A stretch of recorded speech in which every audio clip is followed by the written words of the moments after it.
Sandra all the time is here with the cold hard truth. She's the ears and the eyes for me and you. Every day, everyone want to hear from Sandra. And every time on the air, she's getting better. Tell your sister, tell your brother, tell your mama, call Sandra in the morning and in the evening. They always calling Sandra. And when they start fighting, they calling Sandra. And it's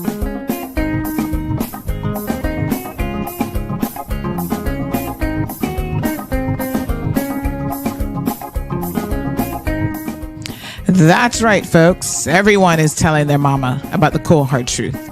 Welcome to another episode with more truth telling, more problem solving, and of course, more tea spilling than ever before.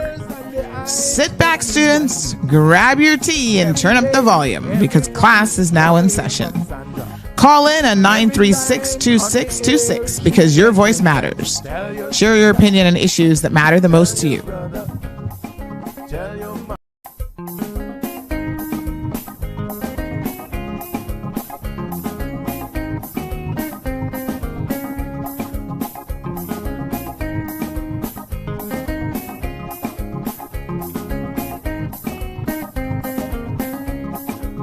Sandra all the time is here with the cold hard truth. She's the ears and the eyes for me and you. Every day, everyone want to hear from Sandra. And every time on the air, she's getting better. Tell your sister, tell your brother, tell your mama, call Sandra in the morning and in the evening. They always calling Sandra. And when they start fighting, they calling Sandra. And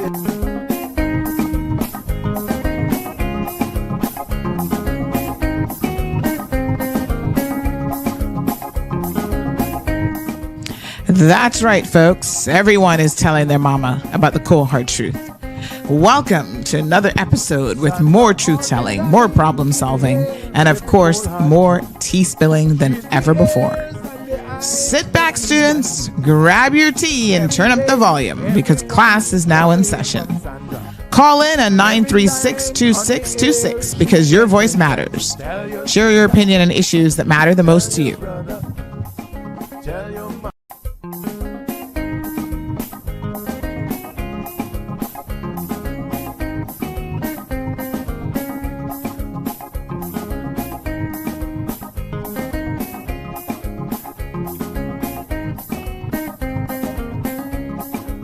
Sandra all the time is here with the cold hard truth. She's the ears and the eyes for me and you. Every day, everyone want to hear from Sandra. And every time on the air, she's getting better. Tell your sister, tell your brother, tell your mama, call Sandra in the morning and in the evening. They always calling Sandra. And when they start fighting, they calling Sandra. And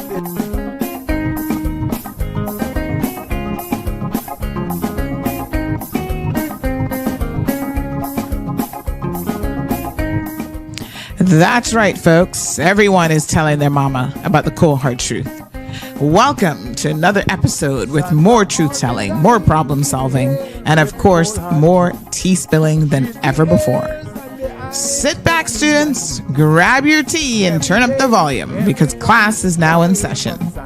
Call in at 936-2626 because your voice matters. Share your opinion on issues that matter the most to you.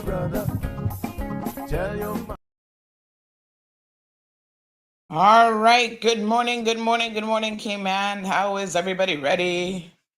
All right. Tuesday morning. Hope you guys are doing well. So I'm trying a little something different today. We had a few issues yesterday with, I think it's Chrome that's having an issue. But anyway, Sometimes, these computer companies, software companies, they upgrade stuff, and I, there's a little bit of an issue with it. So we're going to use the incognito mode today. Somebody said they were also having an issue with Chrome lately, and they found that the incognito mode actually worked well. So that being the case, we're going to try it this morning. From your perspective, you won't notice anything different, hopefully. But yeah, a couple of times yesterday, I had to keep restarting my Chrome connection. So it was a bit of a pain for me, quite frankly. But we'll keep an eye on it. And just got a reminder from the station that I need to probably sync my computer clock. Because, yeah, sometimes these things also get out of sync ever so slightly. So good morning, one, and good morning, all. Everybody's good? Mm-hmm. We'll be able to talk about a few topics today. The first one I want to kick off is, it's election season. And I think we went through yesterday and we talked about how many people are now coming out. A lot of these people, to be quite frank, we've never seen before in our lives. And I mean, everyone has to start from somewhere. That's a very, very true statement. And so I just always think that where you start is at the bottom. So, you get in at the grassroots and you start learning. But apparently, a lot of you all have a very different philosophy. Caymanians seem to be of the mindset that, no, honey child, you don't start at the bottom. We want to start at the top. And so I don't know where this mentality came from. But I can tell you it's not going to serve us well as a people, even in terms of politics. Right? You have people who are just politically green, like worse than them green mangoes that I love to eat. They give me upset my stomach. And I still be eating them with a little salt and pepper and vinegar, of course. But yes, it's weird. These people have never been community service minded. We all live in communities where we could do something. You can get involved in NPOs. You can see how organizations run from the inside out. Be of service to people. I'm not saying that every MP has to have a law degree or be a CPA. My apologies. But the more that you see what's happening in the world, the more you recognize the necessity for elected officials to be properly qualified. Otherwise, you have a hot mess like what's happening in the United States of America right now. And I don't care what y'all think about Trump, but that is a hot mess. And there's no denying it. I was just watching a video just as I logged on. I was watching a video on Instagram. My apologies. I feel a little bit congested today. I was watching a video on Instagram about apparently one of his newest recommendations for some position. Of course, he's just picking friends, right? He's not picking it based on any sort of real qualification. He's just throwing his friends in the ring. Some video of them has resurfaced having some sort of a sexual escapade or something. The man run around naked and looks like a hotel room. I haven't read all the details yet, so I don't know if he's married or what his situation is and who he was with. But I mean, just go and check it out. The video is out there for everybody to see. And I'm looking at this going, wow. Of all the millions of Americans who are more than qualified in industries, right? This is the best that this man can get to help run his country? Something wrong, honey child. Something wrong. The swamp not being drained. Instead, the swamp is being filled. What a mess. And right here in Cayman, we're having the exact same issues. So last night I was speaking to someone, and they were talking about the situation in Windsor Park. Now, there's a couple hot spots at the moment, but I suppose we're in the thick of it. April the 30th is right around the corner. Nomination day is right around the corner. So people are up in their feelings about individuals running, who's running, what they're doing, the whole 9 yards. Of course, you're going to hear all sorts of stories now, and it's getting interesting. But someone was saying to me that, Barbara was, I think we mentioned this yesterday, taking Festa around and introducing him to people. And there's certain people who were like, listen, they've already made up their mind who they're supporting in this election, and it's not him. And so, she's messaging them and calling them disloyal and all sorts of stuff. And I'm shocked at this behavior because this is one of the ills now of, in my humble opinion, party politics. Your loyalty to your party or to a particular candidate should not ever outweigh your loyalty to country first and doing the right thing and trying to pick the best person for elected office. In my mind, that's very simple. But when you've been a sheeple, is it a sheeple or sheeple? How do y'all pronounce it? Sheeple or sheeple? Anyway, that's when you don't have a mind of your own, honey child. And you just follow what the leader tells you. How does that song go? Follow the leader, leader, leader. Yeah, that one. That's what y'all be doing in the world of politics, following the leader. And the leader has more faults than Quaker has oats. So, your leadership isn't entirely impressive. And so they tell you, right, this is our slate of candidates. This is who we're going to support. And y'all just fall in line and support them without questioning anything for yourself. When this individual was telling me this story, I reflected on the last election when they were going hard for Barbara, hard for David, hard for these candidates. And I said, honey child, be careful. Don't put your neck on the chopping block for nobody. And I mean nobody. Because I tell you why. These politicians have an extraordinary gift. It is the gift of constantly letting people down.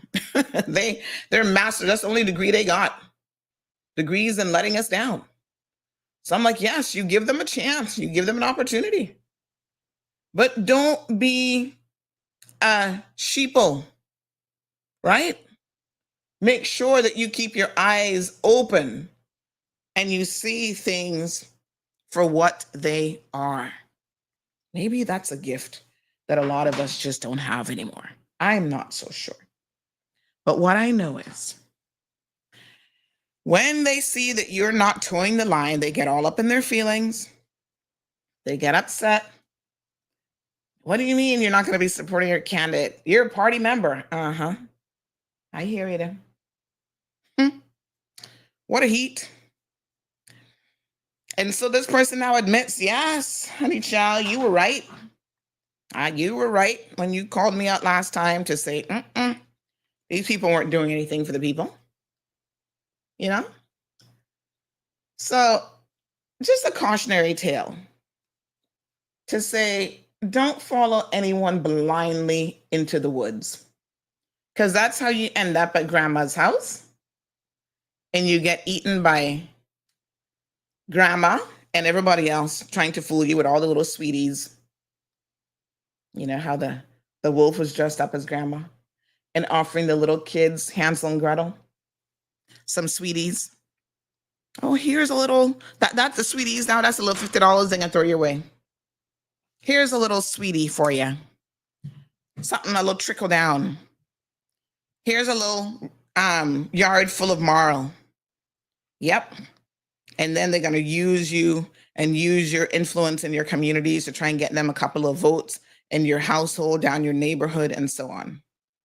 Open your eyes, Caymanians. Open your eyes. It's an important election. So let's talk about qualifications, because I think that this is important. Good morning. Oh, before I go any further, excuse my manners, honey chow. I want to give a big shout out to Miss Amelia this morning and her seniors group, all of the lovely ladies and gents that attend her seniors group. I had an opportunity to stop by. She's been pestering me for a long time. And my apologies, Miss Amelia. that I did not have an opportunity before to come and visit, but I stopped by yesterday, and I must tell you that I had such a lovely time. And of course, to drive the point home, honey child, hold on, let me get a little picture here to show you guys. To drive the point home, they made sure that they gave me a 6 love yesterday. Now, yes, sir. They said, welcome. We got a special something for you, Sandy. And they indeed gave me, I was like, oh my gosh, I cannot believe it. 1-6 love, just like kapow. Look at that. Put me to shame at the Domino's table, honey child. What a mess.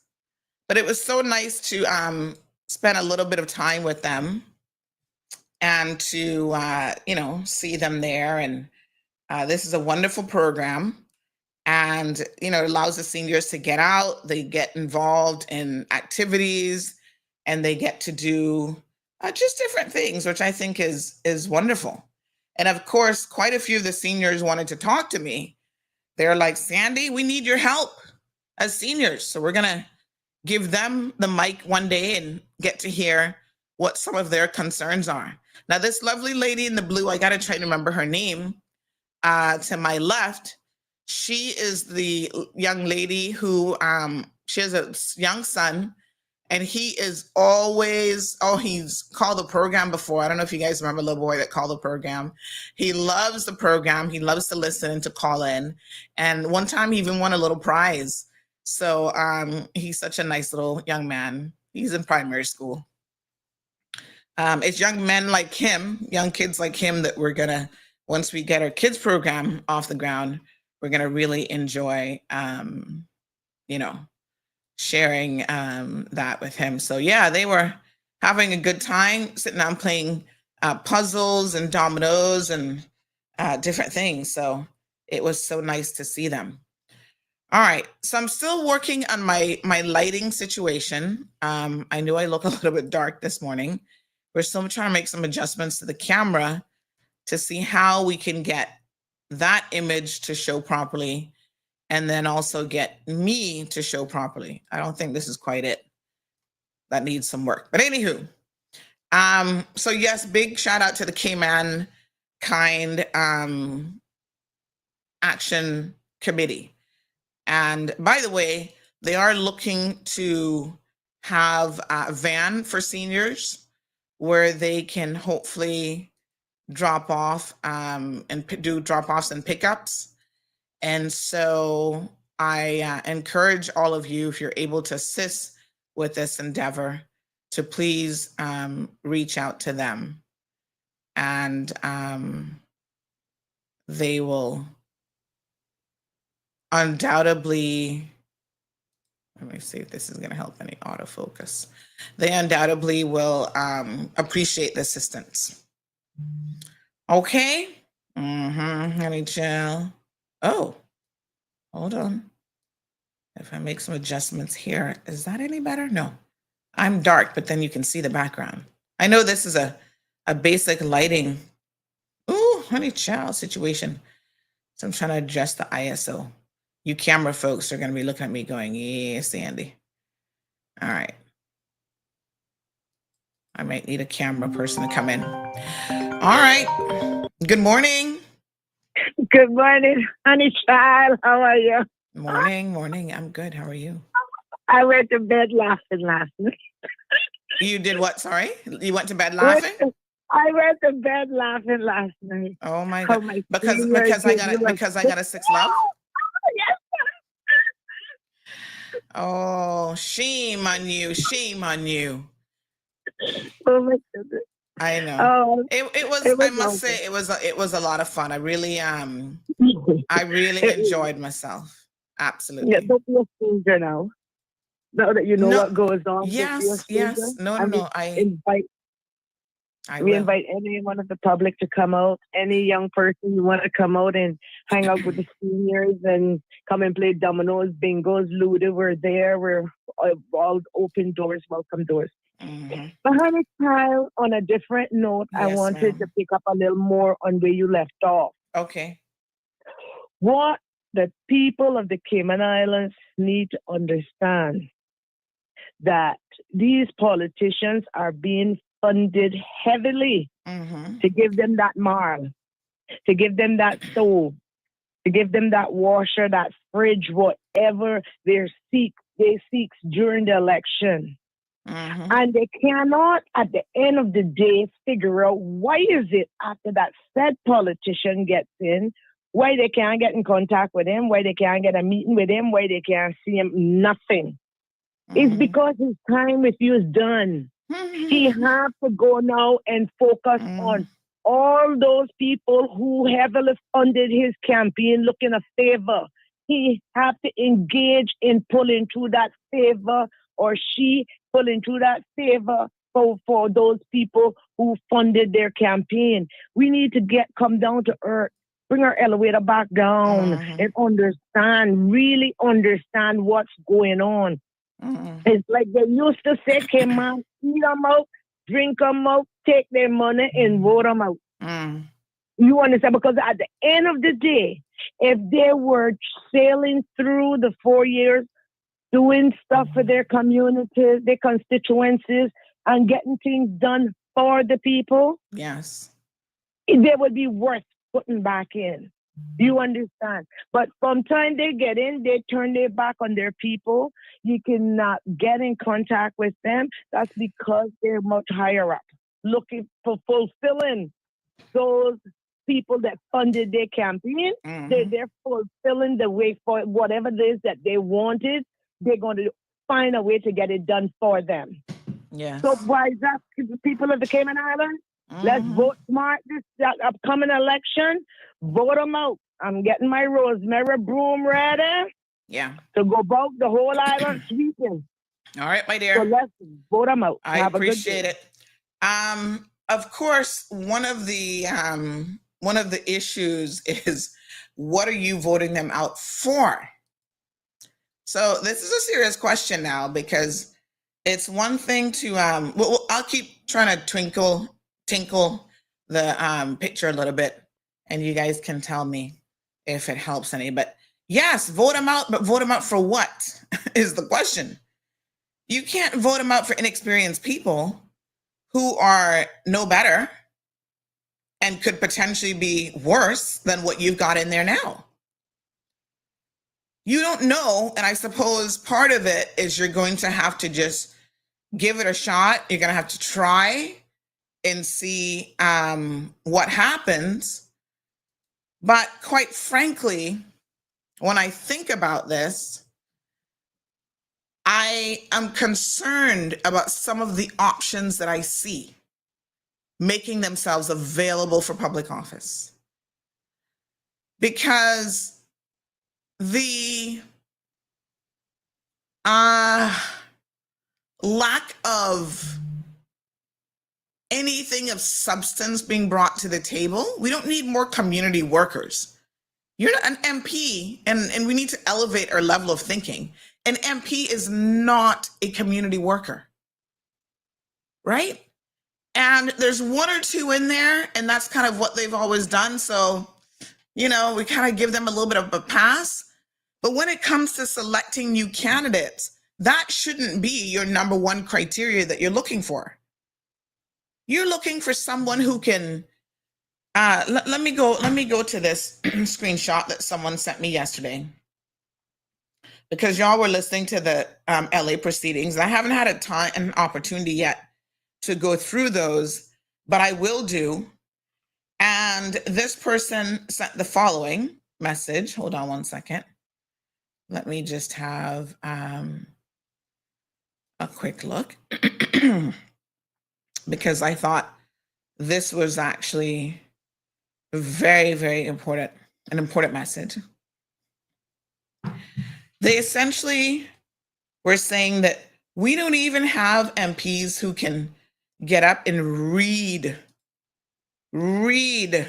a speech that was prepared for them for Parliament. I mean, basic skills, now, Hold on. Let me grab this screenshot that this person sent. Because, my God, we're trying to convince young people to go out there and get an education. And these are the examples that they're seeing in our leadership realm. Certainly leaves a lot to be desired. One second. Let me show you what this person said yesterday evening. I'm assuming they were sitting there listening to the proceedings. And this came across their desk. And they had to share the following. Okay. So they said, give me 1 second. I'm just going to pull this up. Computer kind of slow, but we'll get there. Here we go. Is it just me or are things moving slow today? All right. Can we ask our MPs to at least practice their speeches in Parliament before they stand up? 100,000 plus, more than just a year, more than most of the good people earn, but they can't even look the speaker in the eyes because they're reading their pre-prepared outsourced speeches. How can we take politicians seriously when they can't even attempt to be amateur orators that our children in debate clubs could embarrass? I mean, not for nothing, but point taken, shots fired, as some young people would say. It's shocking. But that's what we have.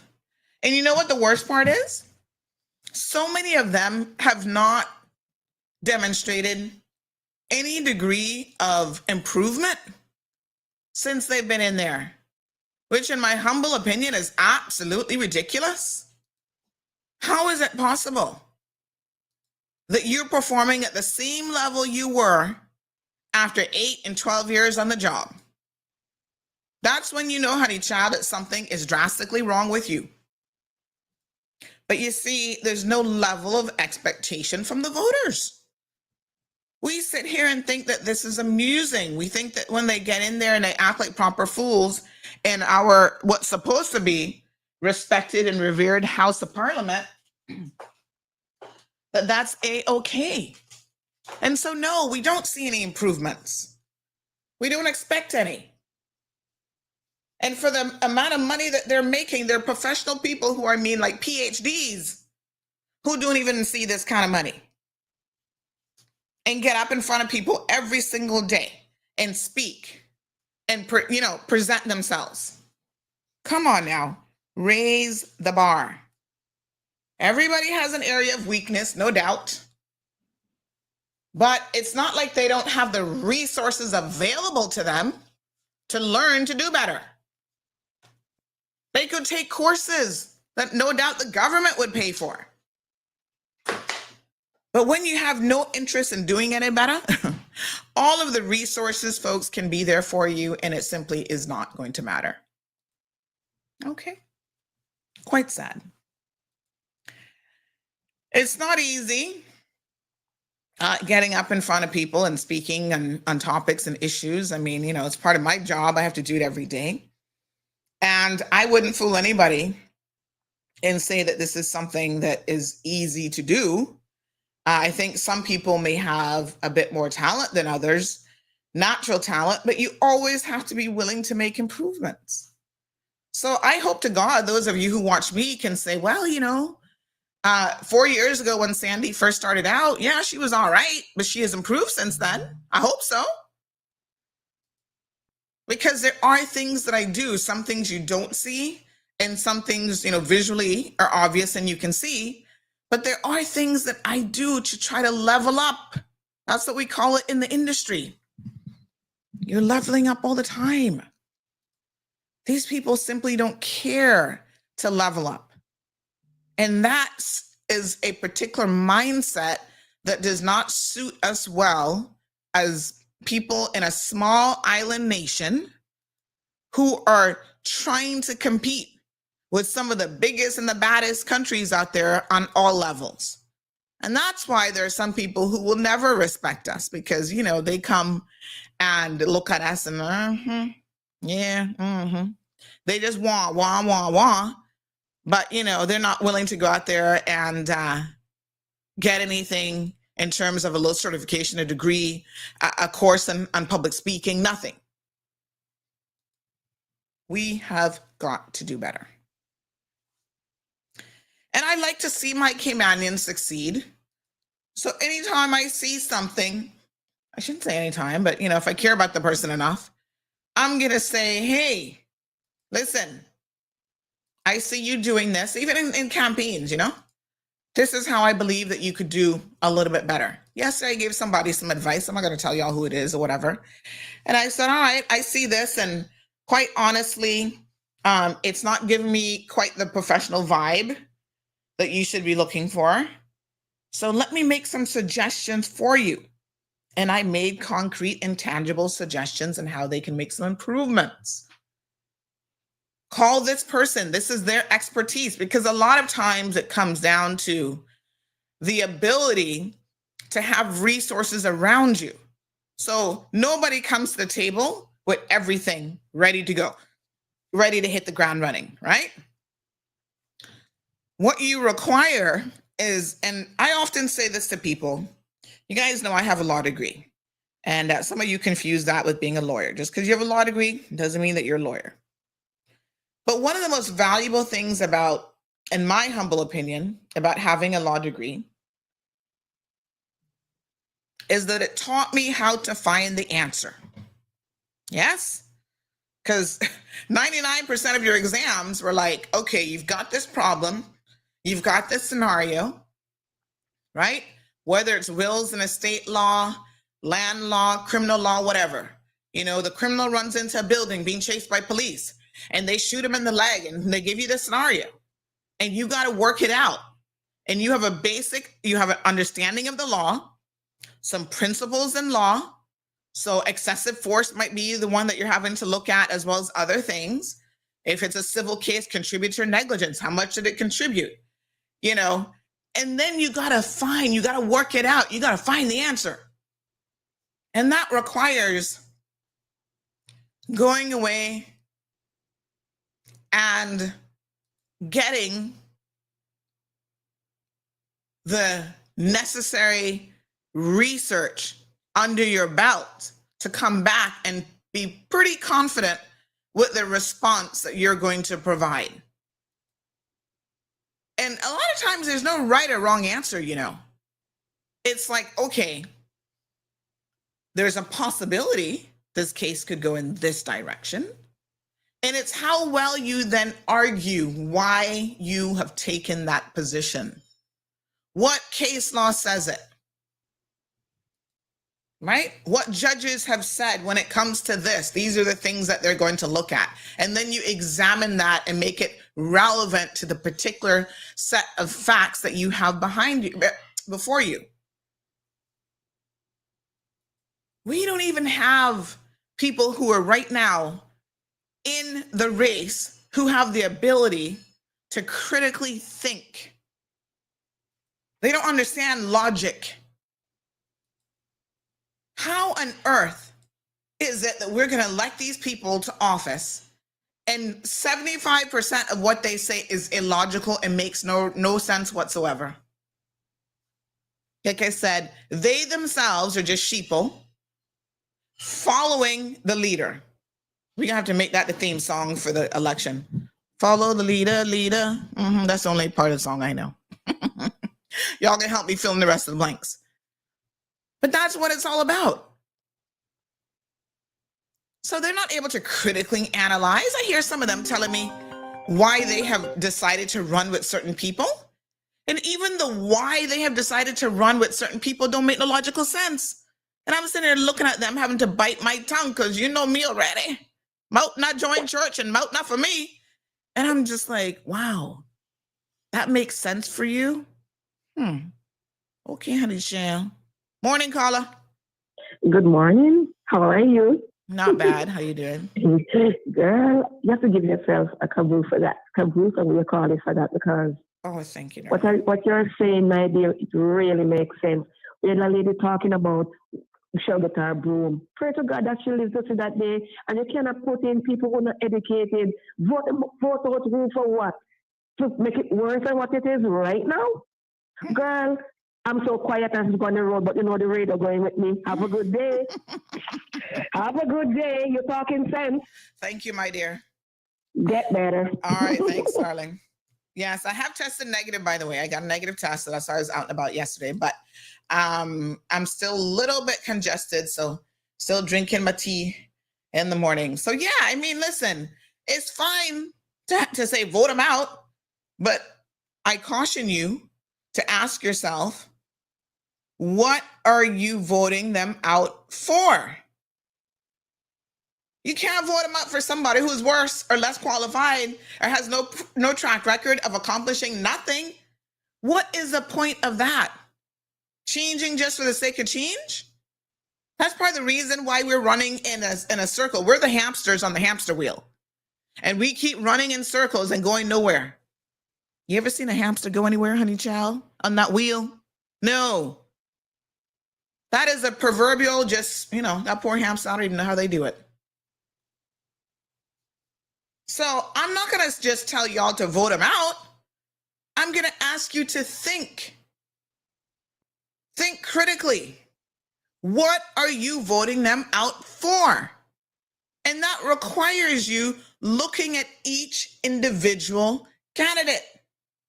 Morning, Miss Kathy. She was there yesterday. She said, don't worry, honey child. She gets a 6 love all the time. So,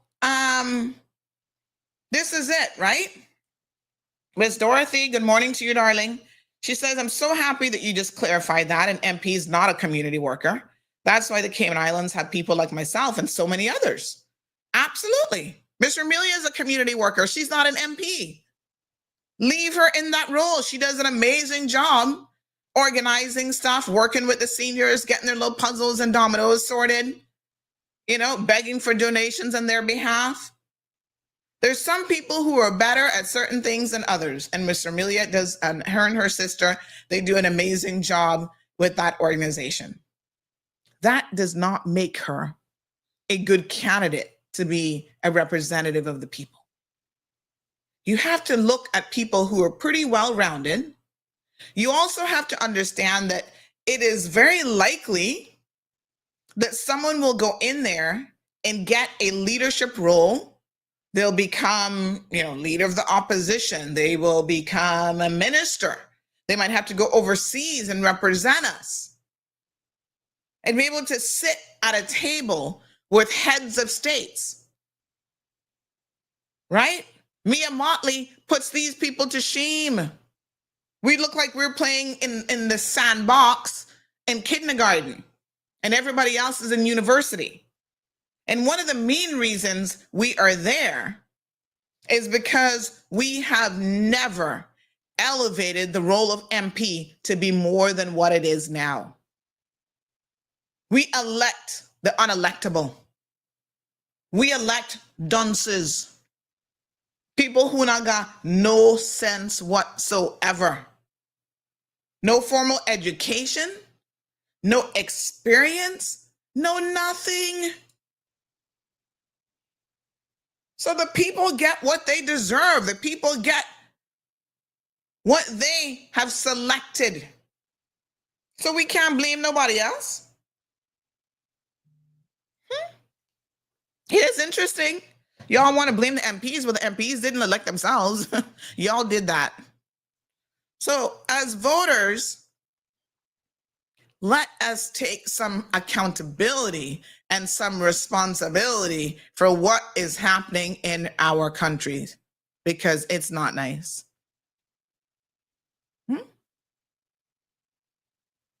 There are high school leavers, folks, who are more qualified than some of our MPs.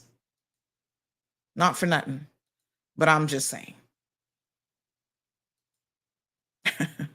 Somebody just sent me something with John. My God, he is such an embarrassment. It is one thing to say, okay, because Caymanians, oh, Give him a chance. That what y'all be like in a jail. Give him a chance, Sandy. Not everybody. This is what Kimani say to me all the time, and I'm highly offended and bothered by when y'all tell me this. Well, not everybody can get an education. Not everybody got that, Sandy. Really? I look at them and I'm like,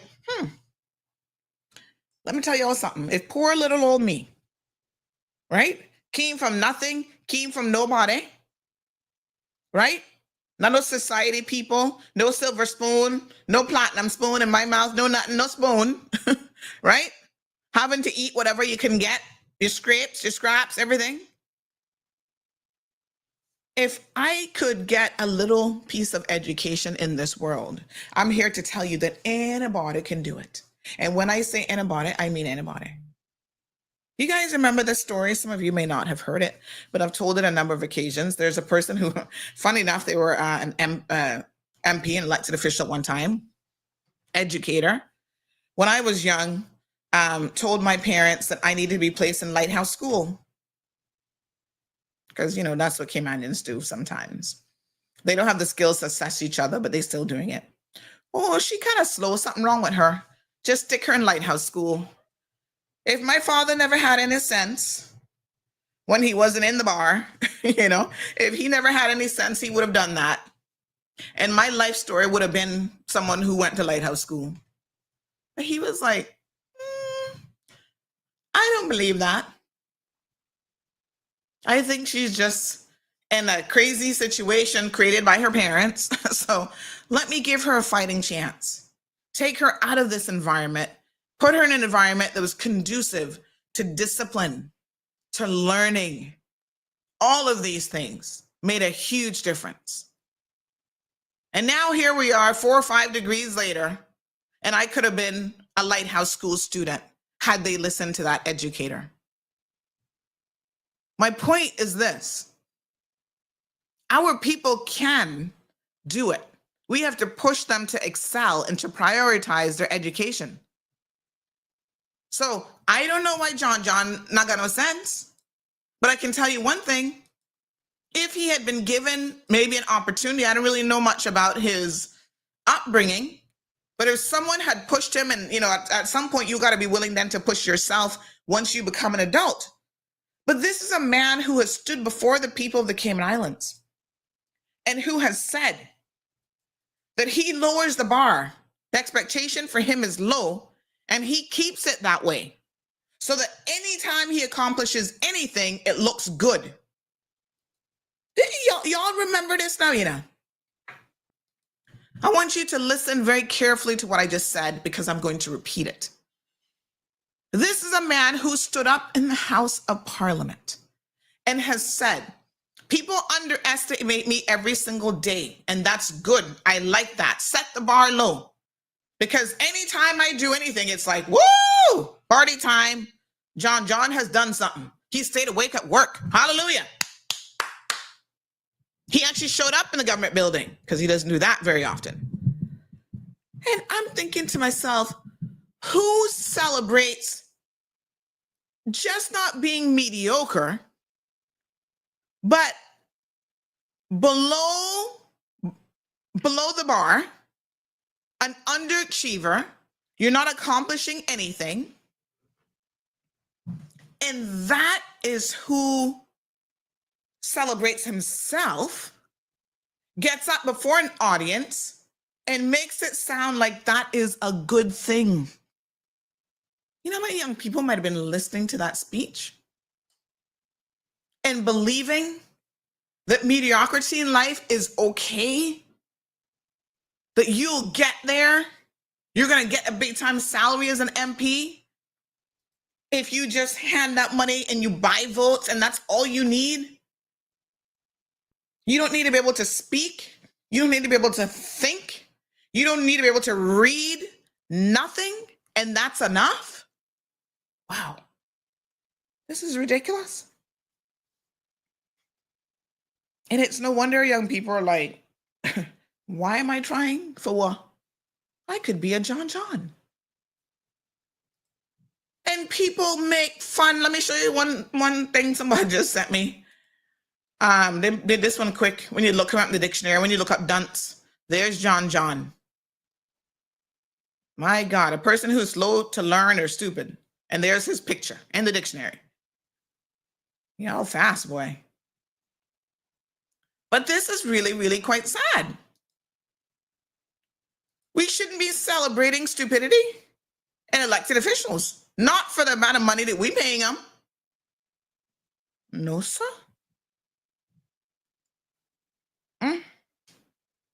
Morning, Siobhan.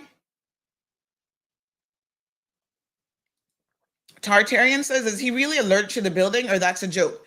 Well, that's what he says is the reason why he doesn't show up.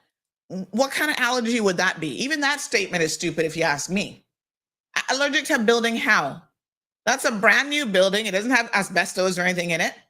What he allergic to hard work. That's what he allergic to.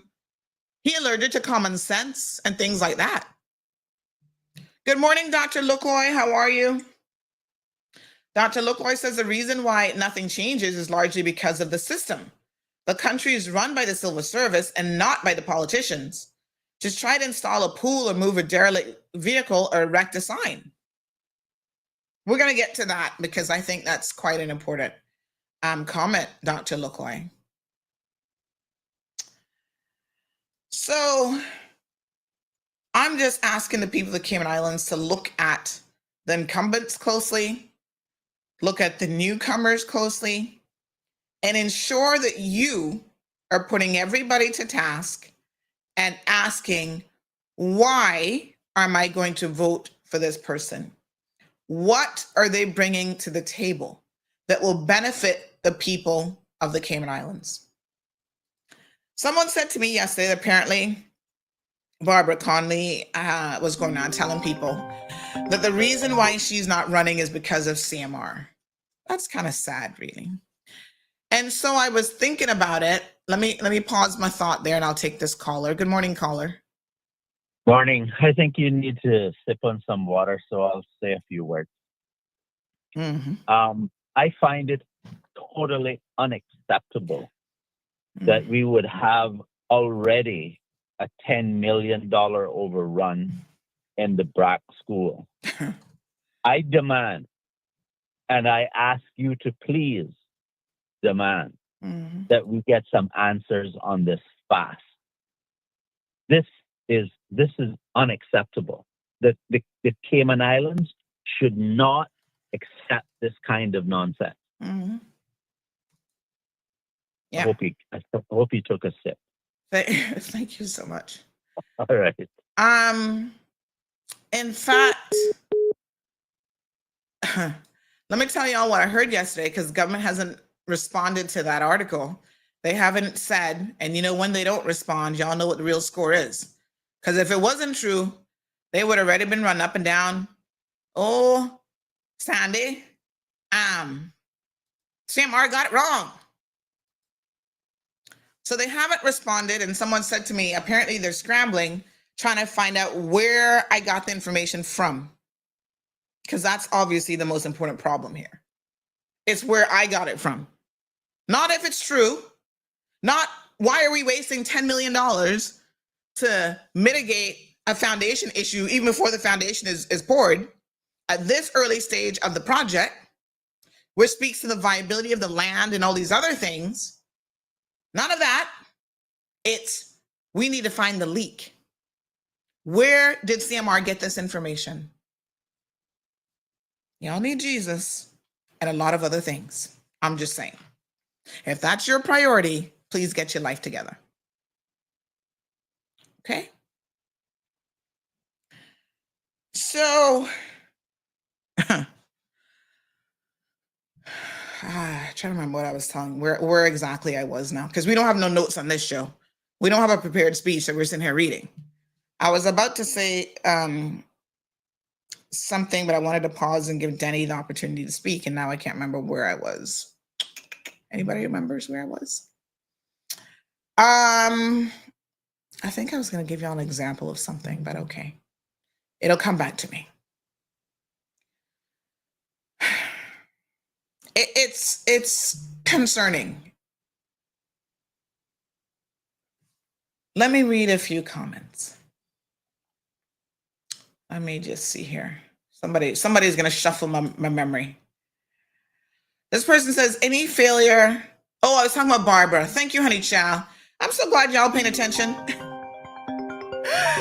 Yes, I'm going to get to that. Good morning, caller. Morning. You were talking about Miss Barbara Connolly. Right? You're an A-class student, honey child. That she wouldn't run because of Mara Road. Yes, I can tell you all that story. Thank you. Right. So much going on in the brain. Good morning, caller. Yes, elephant brain is here. You were saying about Miss Barbara. Yes, ma'am. Because that's why she's not running, because of CMR. Oh my gosh, you guys are paying attention. Thank you so much. This is the elephant brain right here. Thank you. So bye-bye. I appreciate it. Yes, Miss Barbara. So she go around telling people that she decided not to run because of CMR. Now, I hope you all don't think, I actually quite like Barbara. I remember her way back in the day when the party got set up as a person. She's a mother, now she's a grandmother, whatever. I ain't got no problems with Barbara. Nice little Caymanian lady, whatever. Just because I like you don't mean that I think you're qualified to run the country or to even be an MP. The issues that I had with her, though, is that unfortunately she was one of the biggest sheeple in the Progressive Party. No mind of her own whatsoever. In fact, I'm really surprised that they are allowing her to step down, because they're allowing her to step down. That would not have been a choice that was entirely hers to make. And this is a sad part about it. So when she tells people that, her family doesn't want her to go through another year or 4 being scrutinized by CMR, why? What did I say that was so unfair to her?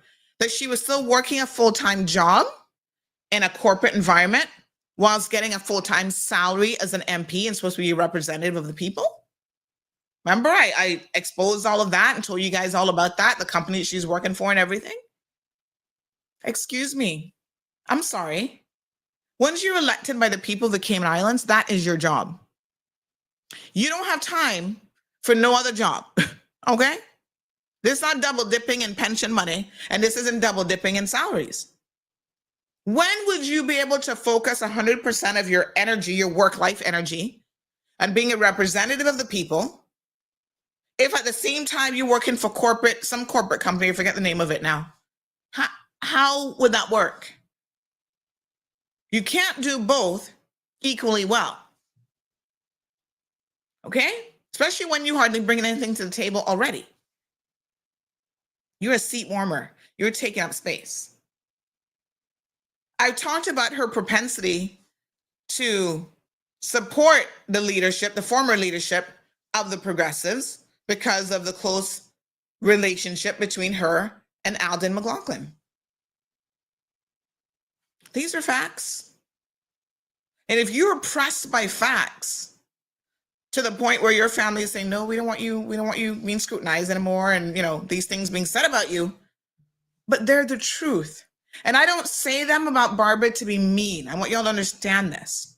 Because I think sometimes I have come a little bit hard, but I'm not saying them to be mean to Barbara. I'm saying them to demonstrate to you what some of the problems are. Right? And it's a big problem if you're an elected member and you're not able to stand on your own 2 feet.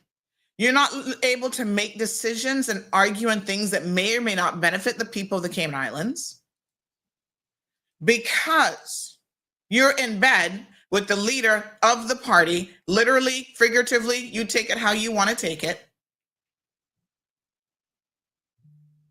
And you do what you're told to do. Something is wrong.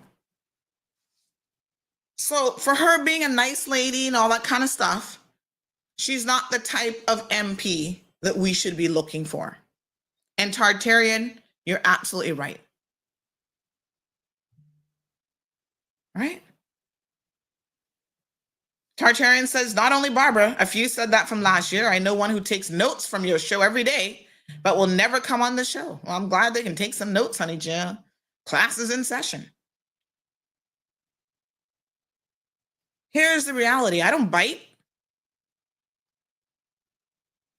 If these people were worth the grain of salt that they want you to think they're worth, they would be able to come on this show without reservation. Let me say it again. They would be able to come on this show without reservation. Okay? I could give you all another example. Class full of examples this morning. Take, for example, Wayne Panton. You don't think it's easier for Wayne Panton to come on this show?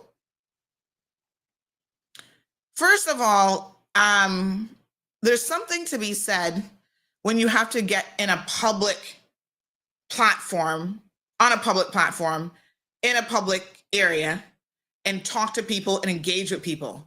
It requires something called energy, right? And when you're an MP, you have to be willing to receive negative energy, positive energy. People get in the comment section, they have the most to say.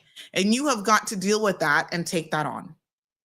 In addition, you got to be able to answer the questions that we're putting to you and be held accountable. And there are things that if you're passionate about, which could be a lot, it takes a toll on you. So I've heard people say after doing a show, like, oh my God, that was so draining. I just need a minute, an hour to just kind of decompress and whatever. And I understand that. I totally get it. That's why sometimes after a show, I tell you guys, don't call me. I don't know what you call me for or want me to talk. I just spoke for 3 hours. You call me right after the show so we can talk for another 2 hours about something that you found interesting on the show. No, I need to decompress just a little bit. It is a lot. He's been criticized in more ways than one. Well, you know, when you go on her show, you got to be able to answer these questions. Work on your tone of voice, work on this, work on that. But you know what? There's something to be said for people who show up and do it anyway. I remember some of you, and you'll know who you are. You're listening to me now and you're going to chuckle. Lady T, not the Lady T I normally talk about, is another one. One day she said to me, wow, you know, Wayne has really gotten better on the show. Like, I actually enjoy it. It's not that the person didn't like Wayne or anything, but the way that he's now able to answer questions more succinctly, because he tended to be a little bit long-winded and so on. She's like, I'm really enjoying him. Boy, today he really brought it. The only way that is ever going to happen is if you come on the show. There's some things you learn, as the good people say, by baptism. In other words, you do it. There's no other way to learn how to ride a bicycle, big shout out to Gigi, than to ride a bicycle. And you're going to fall down. You're going to skin up your knee. You're going to, do all of these things. And that's what it takes. Fire by baptism. You have got to be willing to do it. And the sad part is, the people who haven't done it in 4 years that have now reached out and say, yeah, I want to do it. You know the amount of nerves and everything else they get. And I'm like, you could have been doing this all of this time. You could have been here talking to the people, engaging with your voters. That's why we criticize Kenneth. And God knows, my camera moving again. God knows, I'm sure there are times that he needs it. But one thing you can say for Kenneth is he actually shows up. Now, there's a lot more to it than just showing up, but we're going to give him credit for showing up, because a lot of others don't even do that much.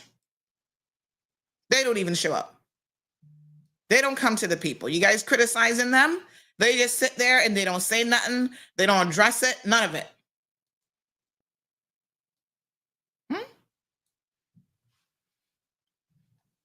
What are we looking for in our elected officials? We have got to make a list.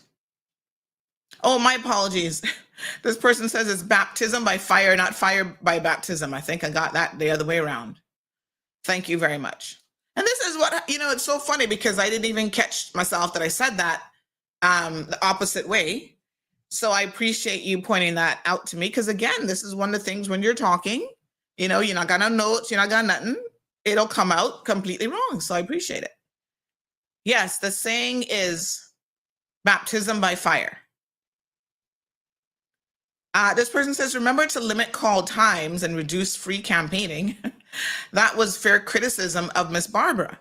But you see, it might have been fair criticism of Barbara, but she can't take it. And I kind of know a little bit of her personality as well. And I can tell you, for example, when the whole thing went down at Smith Barcadier, with her trying to push for that, she could not even hold her own in front of her constituents, because that falls in her area. You know why? That wasn't really her project. She's being pushed in the foreground by Joey Hugh and Kurt Tibbetts and all of them to get this done. And when the people started to protest and speak out, she couldn't get before the people and speak. Do you guys remember? Shirley Rolston, all you guys, you were there. I was there. Barbara started crying because she couldn't take the pressure that you guys were putting. Listen, y'all weren't there asking to have her head on a stick. Y'all were just like, we don't want this. We got questions, and she literally broke down and started crying that day. Maybe she was having a hard day for some other reason. I don't know. And who had to come galloping to the rescue? Kurt Tibbetts.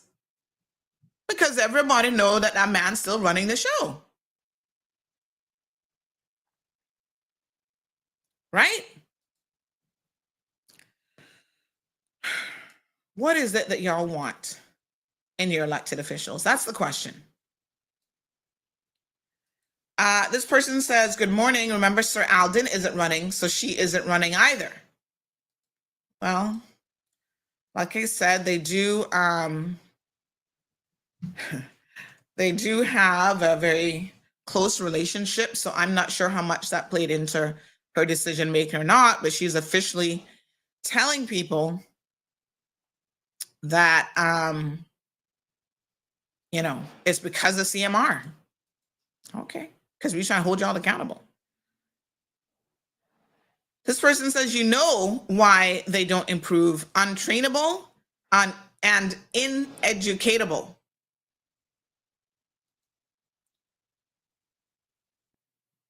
So it's sad, quite frankly, that this is where we are. All right. Let's have a look at this question, because this is quite a good question. Send in your questions about candidates, by the way. We're going to do a deep dive into who they are and what they're all about here this morning. Give me 1 second while the computer's thinking. All right, this question says the following. Big shout out to Johanna. See you're there this morning. Good morning, Sandy. I would like to know how people can run for us if they have a police record, like Mario, for example. Doesn't Carrie and Lonnie Tibbetts have a police record on file? She took money from a bipolar person in the BRAC and many others and was in court for theft. She was even in jail many years ago. That's a fact, for stealing. All right, so let's clarify this point, because this is a good question.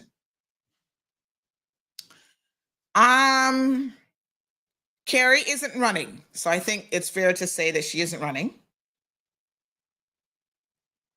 But you're right. I think we've said this before. No hard feelings, Carrie. We just tell them the cold hard truth. She's not eligible to run, but she's not the only one, as you pointed out. Other people who are not eligible to run that I am sure of would be people like Mario Rankin. You mentioned him. He's also not eligible to run, and that's why he's not running. I'm sure if he was eligible, he would be running.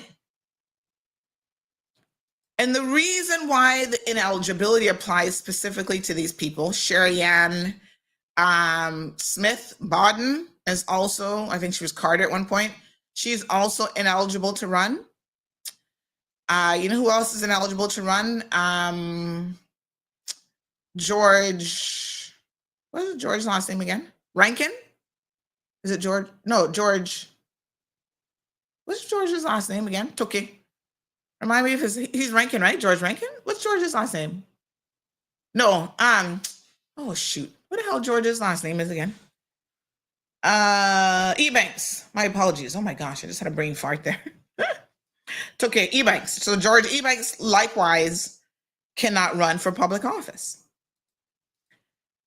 Once you have a dishonesty conviction, that is the singular conviction in law that will prohibit you from running ever for elected office. It doesn't matter if it's been spent, if it has been removed off of your record. Mario Rankin tried to test it when he wanted to run. So his argument was, he was a teenager at the time of his offense. The law gives you no exceptions. Once it is a dishonesty offense, you are disqualified for life. Okay? So, and it doesn't matter even if you have a suspended sentence, if you've never served jail time, it matters not. It's the conviction that matters. So George Ebanks was convicted of doctoring some immigration paperwork and documents and whatever. So he's ineligible. It was a fraudulent charge. So he would not be able to run. There are other people. Now, I can't remember off the top of my head what Lonnie was actually, I'd have to go and look. I think his was assault or something else with some woman. But in his case, because he did not, so that's the base rule. Dishonesty offenses eliminate you for life. However, what's Lonnie's proper name again? What's his first name? Tibbetts. What's his first name again? Anyway, it's with a Y. That's why you're confused. It's Lonny. So it's Lonnie Tibbetts. So he was common assault, ABH, and insulting the modesty of a woman. So any other offense, even if you plead guilty, you're found guilty, whatever, you only are disqualified if you are sentenced to a term of 12 months or more. And I think in this case, I can't remember exactly what the final outcome of his sentence was, but he probably just got, a little slap on the wrist. I can't remember. So he ended up doing a plea deal.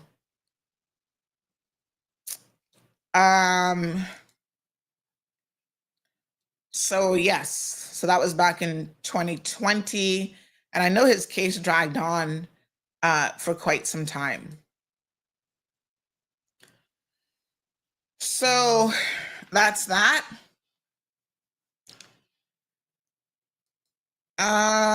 Leon Gold, remember now, Gabby, he's actually not been convicted.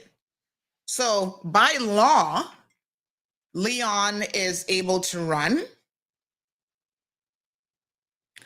Whether or not you guys should elect him is a totally different question, obviously.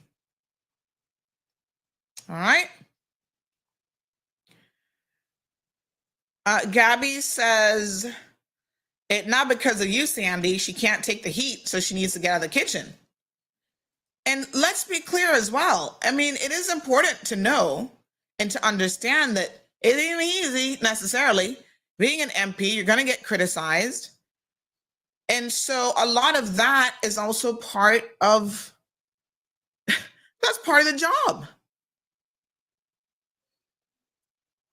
Morning, Miss Carol. So you likewise have to be prepared for the criticism.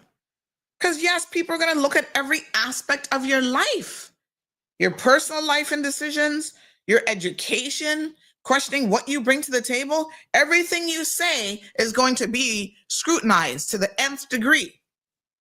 And not everybody can take that level of scrutiny. Like I know a lot of professionals, doctors, lawyers, whatever, they would be more than qualified in one sense, but they're not people who want their personal lives uphinged and, under the microscope.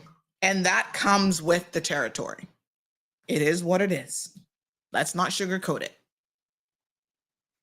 Right? I told y'all this morning, the video circulating with this guy running around naked in his birthday suit.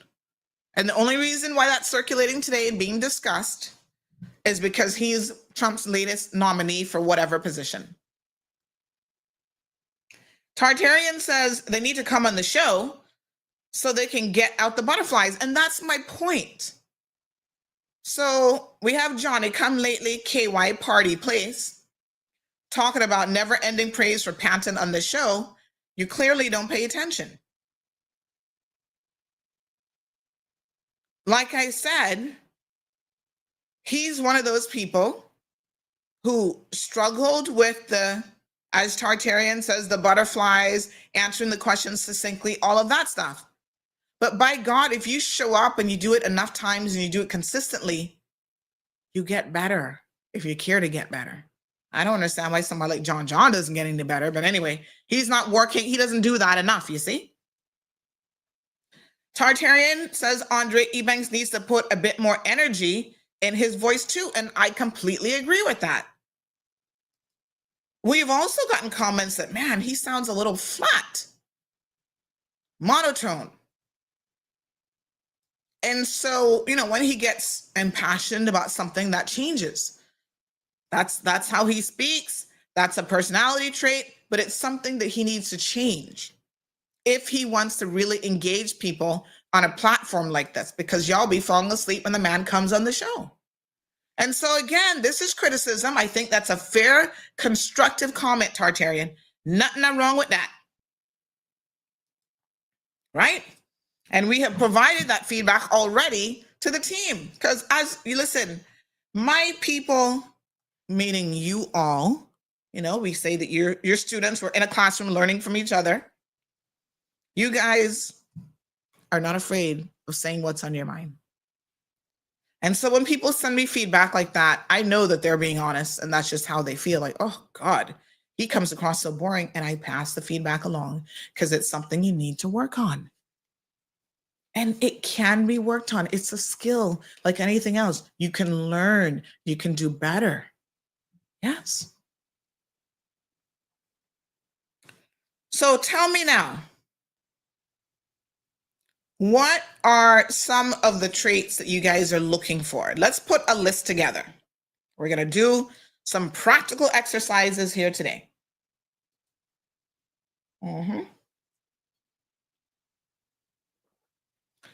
What are some of the traits that you're looking for? Shaka Zulu says, so far, Uncle Kenneth is outpacing most of them in public speaking. And of course, I'm sure that's because of his experience as a reporter, without a doubt. That certainly gave him experience asking questions, standing on your feet, kind of talking on your feet and stuff a little bit.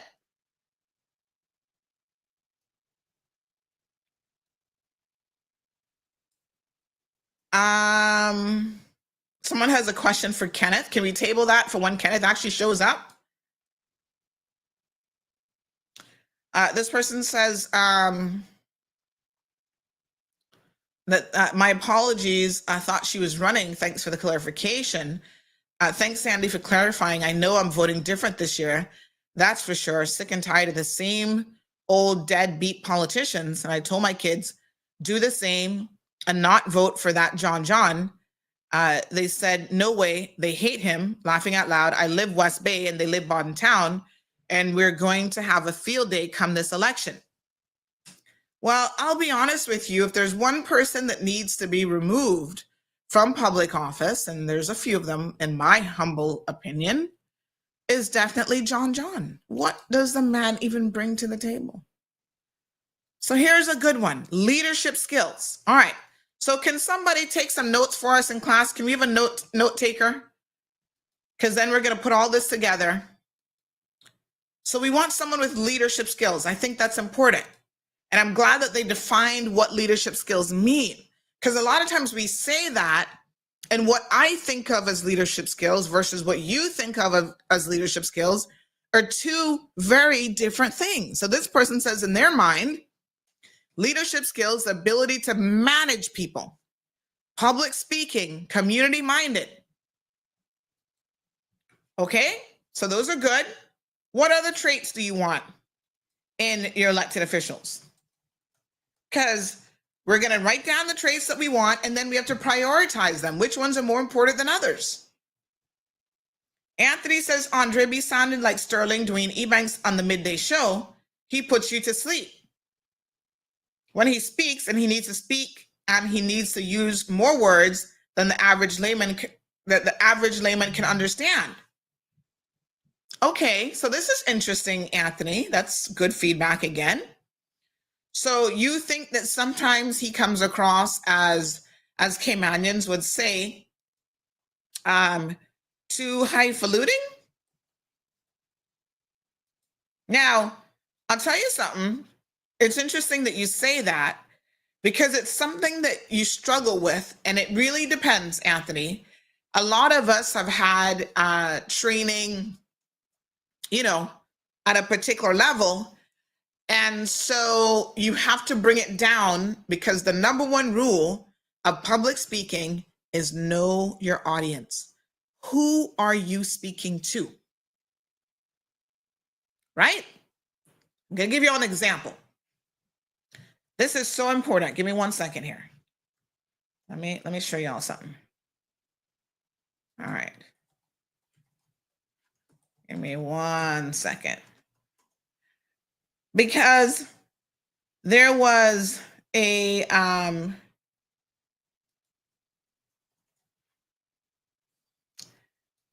the Chamber Economic Forum, which was recently held. Very, very good forum, by the way. You missed a good time, I think, if you did not attend that. But there was a speaker there who gave this speech. I'm trying to see if I can find it online. And it was excellent, very eloquent. But I can tell you that if you guys heard it, that's the intended audience is not you all. Trust and believe me when I tell you that. Let me see if I can find, I can't find the chamber videos right now. He's a local attorney, spoke eloquently, and used a lot of words that you'd have to use a dictionary, threw in a couple French words and stuff because of what he was talking about. So undoubtedly, they're not up yet, I don't think. Hold on, I'm gonna see if I can find them. It's not a speech for everyone, is the point that I'm trying to make. And so there is an element of, let me see. Okay, economic forum, videos, yeah. So there is an element of, you can speak at very different levels. You can write at different levels as well. There's actually a scale. I'll have to remember what it's called, but it's like a writing. They actually grade when you write, both academically and even for newspapers and stuff. It's called a readability scale. And so on the readability scale,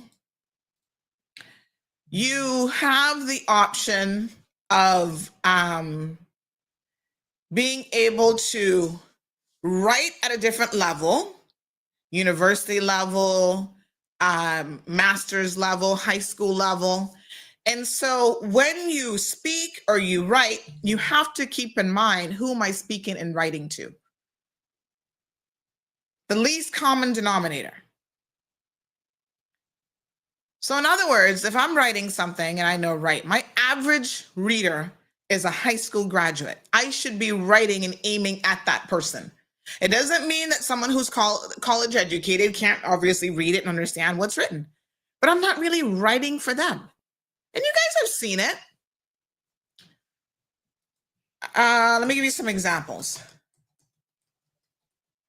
because they have it specifically for newspapers, right? So when you look at the readability score, there are words, it's called the Flesch reading ease and Kincaid grade level. That's scoring. So a paper like the New York Times writes differently. So the score 30 to 40 is very difficult. Then you have difficult and you go down to very easy, 80 to 90, fairly easy. I would say we are in the fairly easy to standard, range in terms of readability. Like Daily Mail is like standard, fairly easy. Economic Times, you're going to get into the higher scores now where it's going to be harder. So the Telegraph or the Guardian, they aim of a score from 70 to 90 so that even 12 to 13-year-olds can read that, right? A best-selling novel tends to be in the range where an 8 to 10-year-old can read it. So if you're like a what we would call a mass market newspaper, you're aiming for the most people, regardless of their education, to be able to read your publication. You're going to ensure that your writing is suited for that. Well, the same thing applies to when you speak as well. Like you can get up and use all kind of big, complicated words. There's one that Juliana uses all the time. And the other thing is people have what's called crutch words. And a crutch word is when your brain is like thinking and oftentimes doesn't know what to say. You kind of revert to those and they're very repetitive. So sometimes, it can be a word like sometimes. It can be a word like. You ever met someone who said something to you and because they had a crux word, you were so fixated on the crux word that you missed the message? And do you know that most people are not conscious of when they utilize crutch words? You have to this is where, again, training comes in. I went to Toastmasters and I learned some of my crutch words. I was like, oh my God, I need to work on those. I need to remove those from my vocabulary. So let me give you an example. I'm going to tell you a story. So yesterday morning, I woke up. I got in the shower, came and did my show for about, I think we went into overtime, a couple hours. Then I went and Mr. Amelia messaged me, and then I went and spent some time with the seniors. We played dominoes, yada, yada. Now listen to it with the crutch words. Okay, yesterday morning, I got up at 6:30, and then I then, ran in the shower real quick, and I knew I had to be in the studio for 7:30, and oh my God, I'm always looking at you see the difference? And so these are things that you have to be if you're in the space of public speaking. And I still have a few crutch words that I use. I try not to use them as often. Y'all know when I'm stuck, I'm just what a mess. I don't know what else to say. Or honey child is my favorite one now. I'm honey child. That's when my poor Labrina is oh, we don't even have words for this situation. Somebody else says to me, she's a good friend, Lady P, says to me all the time, and I think what it is, she's oh, I know you're not in agreement with me when you say, when you do that. I go, But it's not so much that I'm not in agreement with what she's saying. That has replaced has replaced some of my crutch words. So I don't say an actual word, but I go, really? Yeah? Fair comment that he needs to bring it down a little bit. He is a highly educated individual. I think he has a couple degrees anyway. I know he does have a law degree. I'm not sure what else he has, but he definitely has a law degree. He is a practicing attorney. And attorneys learn to write. They like the flowery words, honey child, the therefores and the forthwiths and all that kind of foolishness. It's not practical. And listen, back in the day, 1920s and 50s, whatever, when barristers and lawyers wrote, that's how they were taught to write. In this day and age, a typical client letter should be as simple as possible. You don't need to overcomplicate it with all those words either, because you're trying to get a message across as clearly as possible. But once again, it certainly depends on who it is you're writing to. Great. Thanks, Anthony. I like it. Here's another one, note taker. Anyone putting themselves up for public office should be ready to be scrutinized for the good, the bad, and the ugly. So one of the traits then, the qualities, open to critical, shall we call it, constructive comments. Keep on coming. Shaka says some of these politicians didn't get the memo telling them that a healthy democracy requires political hound dogs to hold them accountable. Democracy is as good as its best critics. Ooh, Shaka, I love that. So accountability, that should be on the list of the traits that we're looking for.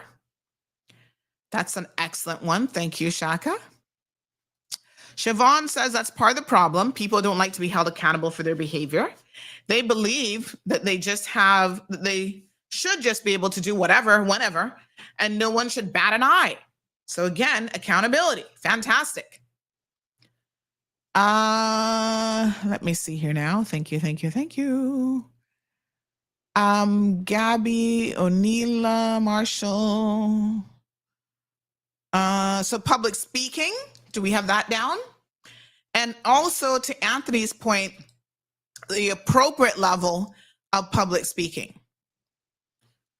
There's another MP, he's no longer an MP, but he served before. He has that problem too. He's always, educated, professor style, but he wants to speak at a level that you're not sitting in front of master level, adults and talking to them. That's different.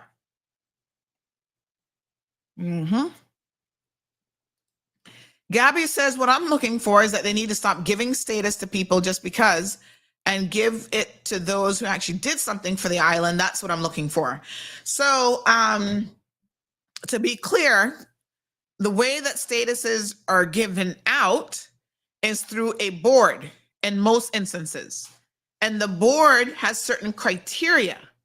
So this isn't quite looking at the traits of our MPs, but I think on your wish list, which we can talk about some of the things that we want to see happen, on your wish list, you're basically saying that you want the law as it relates to, and again, if I'm getting it wrong, let me know, because I'm trying to understand what it is you're saying. You're saying that you want the law to change about how people are granted Cayman status. And we would have to delve into that a little bit. That's a whole show on its own, and exactly what that means. You see, the other problem here, folks, is you've got to be careful when you are saying that you want certain things, because how do you want that to be delivered? We need facts and information and figures to even be able to, in my opinion, have that discussion. How many of the statuses are given by marriages, for example? Right? Because if the majority are marriage, then how is that going to suit you? You can't, there's only so many controls you can put in relation to that.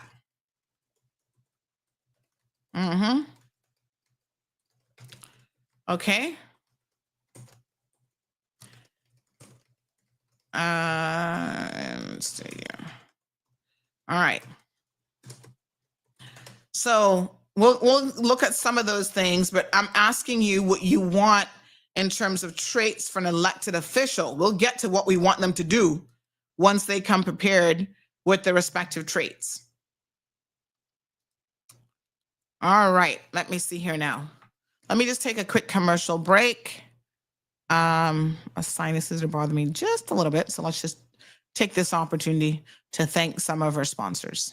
Great news, K-Man! Tim Hortons is finally open and ready to serve you. Start your day right with our delicious all-day breakfast, or grab a box of our famous Timbits and a dozen donuts for a sweet treat. Need a quick pick-me-up? Swing by our drive-thru for your favorite espresso drink anytime. We're open weekdays from 5 a.m. and 6 a.m. on the weekends, closing 9 p.m. and 10 p.m. on Fridays and Saturdays, with 2 entrances at the Shamrock Road Roundabout in Red Bay. It's time for Tim's. Recover Personal Injury Attorneys, helping injured people get what they deserve. Did you know that insurance companies have lawyers that represent their interests? Before signing and accepting any settlement, know your rights. Call us today for a free consultation at 924-9999. That's 924-9999. Recover. Your personal injury attorneys are on standby to assist. Crichton Properties is one of Cayman's most trusted real estate companies for over 50 years. We offer a diverse selection of property listings and help our clients navigate the world of buying or selling their properties with confidence. Crichton is a name you can trust with our excellent customer service and family-friendly touch. Contact us today to list your home, land, or condo for sale by calling 949-5250 or email info@crichtonproperties.com. Crichton Properties, a trusted Cereba member. All right, folks. Some good comments coming in. Thank you guys so much. Pat says, lead people, manage items. So she wants someone, again, who can lead people and manage items. All right, put that on the list. We'll come back to that. Work ethic, says Siobhan. What kind of work ethic? So let's be clear. We're putting together a list of what we want our candidates to have. Even with your list, you should be as precise and specific as you possibly can.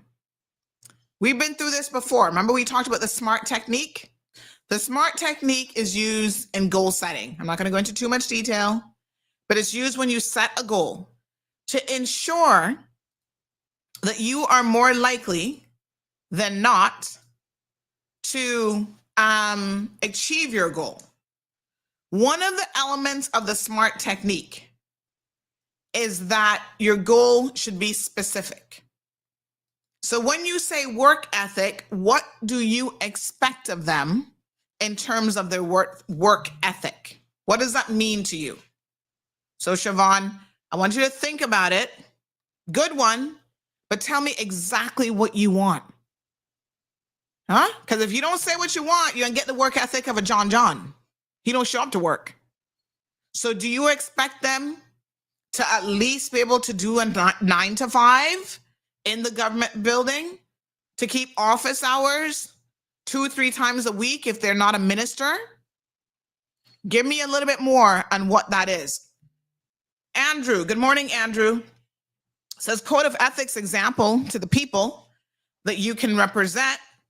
So great, because remember now, Wayne Panton was pushing for code of ethics. He was able to get his ministers to sign, his cabinet members, but nobody else, including the People Progressive Movement, the progressives, they all refuse to adopt a code of ethics for parliamentarians. So Andrew is saying we need a code of ethics, which is an example to the people that you represent, and what you stand for is paramount. And he gave some examples. I love it. Respect for yourself and your fellow man, loyalty to family, and godliness. So those are the 3 things that demonstrate to him that you're a person who have a good code of ethics.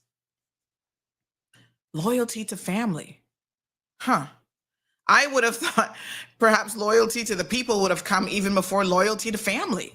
So I'm curious, Andrew, when you say loyalty to family, how does that translate for you in a code of ethics for parliamentarian? How about loyalty to the people who elected you and not loyalty to like developers or big business or anybody else? Siobhan says communication skills. We touched on that a little bit, like public speaking would fall under communication skills. Being able to talk in parliament, so that's a good one. Ms. Jean says, I need to hear what is planned for small businesses. As a Caymanian, I was always told I'm overqualified.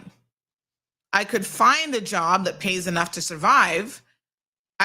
Did you meant to say I couldn't? I think that's supposed to mean I couldn't. So I started my own business. I have never went to NAU. I was taught if I have health and strength, I should fight and not burden the government. However, there's no support for small businesses. All the rules and regulations are designed for the big businesses, for the rich and those who are already established and the expats. And then she said, yes, and it got cut off. I think she said, yes, I said what I said. We could probably talk about this in a bit more detail, Jean, but I wonder if you've utilized like that Small Business Association. Don McLean-Sani, I think, heads that up. Have you reached out to them at all to see what they offer? And one day we can have a discussion, because I'd like to know what sort of support you're looking for as a small business. They had that small business unit because during COVID, they were providing assistance. Do they still exist? I mean, I think one of the problems too with government is a lot of times there are resources and these things exist, but they never tell anybody about it. So it might as well not exist if you don't even know about it, right? Anthony says, my personal traits that I look for in candidates: understanding the role of a candidate, the importance of integrity, experience and expertise, effective communication skills, leadership and decision-making, problem-solving abilities, empathy and connection with voters, community involvement, and giving back. No Johnny come lately, no toxicity. All right, I'm going to screenshot this for a note taker because that's quite a bit. But Anthony, those are some really good ones. Thank you so much for sharing those. Those are actually really good.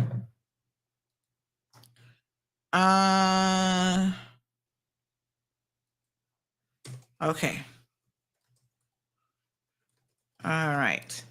This person says, not wanting to be a party pooper, but here's a part of the equation that everyone seems to be overlooking.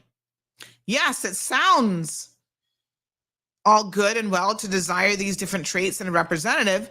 I have to really wonder, though, if such a candidate who possesses all of these traits actually stepped forward, would the electorate select them? From past observation during previous elections, there were some good people who put themselves forward, but they could not compete against those who were better at promising unrealistic outcomes. Sir, savage and savvy all at the same time. You're 1,000% on the mark. That was a bullseye comment. And I agree with you. But part of the exercise now, to be fair, part of why I'm doing this is not just for the candidates who are out there listening, but it's also for us as voters to start thinking about why we should be prioritizing these things. Because if the voters keep getting disenfranchised and they keep feeling like, wow, they're not getting anywhere, right? It's because we, like I said earlier, are making such poor decisions. So this isn't an exercise in futility. I hope not. This is something to challenge us. So maybe you've never even thought about what you wanted in an elected representative. The point here is now, that's interesting. I see. Why is it important to have someone who can speak properly? Why is it important to have someone who has some degree of experience in maybe business and commerce? And, because take, for example, Jane's comment, or Jan, my apologies. If you want someone who can represent you when it comes to like small business, Jane, should they not be able to understand some of how small businesses operate? Give you a perfect example. Not to pick on Hunter, but he is a perfect example of why you don't want certain people in public office. Hunter would come on the program. You guys remember when he used to call in all the time? And he would say certain things, and then I would ask him a question about programs that he's saying should be implemented or things that he claims is going to work. I've heard him say comments about Airbnb or this and that, and I'll put him to task on these things. Oh, well, I didn't know that that's what happened. Really? So you want to make recommendations and fix the small business world in Cayman to help small businesses develop it and have more opportunities, but you don't understand anything about it? Remember one time he made a comment because he saw it on some other channel where in that country they offer assistance to people who do like their children are in preschool and whatever. And Cayman needs a program like this. I'm like, would it surprise you to know that Cayman actually does have for low income households a program like that where they pay the tuition for children to get into daycare centers? Oh, I didn't know that. You see, it ain't amateur hour anymore with Sandy on the job. And this is why I will challenge. If y'all scared to come on here, you scared to come in here because you're not prepared. Because I'm going to challenge you when you come up with these ideas. I'm going to say, oh, well, that's an interesting recommendation that we've had in place for about 10, 15, 20, 30 years now. How is it that you want to represent the people of Cayman, but you don't even know what programs already exist? So you're going to be in there making recommendations for stuff that we already have? So on the list should be people, again, who are willing to go away and educate themselves and do the research. It's not enough to identify what the problems are. You have to know what the solutions are and if there are already partial solutions in place, but maybe they're not working for a particular reason. All right. Ms. Pat says we must ask, can that candidate even write a proposal for the changes that they're promising to bring about? So she wants someone who can articulate in written form, not just maybe vocalizing it. Can they write it out? Can they think it out? And, you know, I can tell Ms. Pat is an educated person because one of the tenets of, my apologies, my sinuses are starting to irritate me right now, but one of the tenets of being able to think through things is the ability to write through things. And you know this if you've ever had to. That's why I remember when you were in school, your teacher told you, like, write it down. You know, where do you want to start writing your little paper? Start with an introduction, then in the body. So you did the actual, my light just fell. You do an actual outline, right? So going through the exercise of doing an outline is important because when you do that, that actually forces you to think. Right? Same thing with goal setting. The reason why they tell you to write down your goals is because in the process of writing it down, writing makes you think about what you're doing and what you're preparing to say. Good morning, caller. Good morning. What a beautiful topic. I'm so glad you're enjoying it. Yes, I am. Because you're educating us all, the people. But you know, one thing that we hear in Cayman needs to do as Caymanians, if someone is doing a good job at something, we need to stop disliking the person, maybe who they come from, who they is, because of how they dress. I think that's a big thing also. We need to make sure that, you know, they're doing the people's work. Even if they're from two different parties, they must be able to get on as team players. I think that's a big thing, is team players. If somebody's passing a good law and it's beneficial to the country, the community, you know, whatever, I think that you should listen and you should agree on there once it is something that people want, not to show who's doing it and what is doing it. To me, the point is getting it done. So Yes. also a good, So being a team player, so let's jot these down, being a team player and then also putting country first, not party first, not ego first, country first. Right. Yeah. And they should motivate each other. It doesn't matter if they're from another team.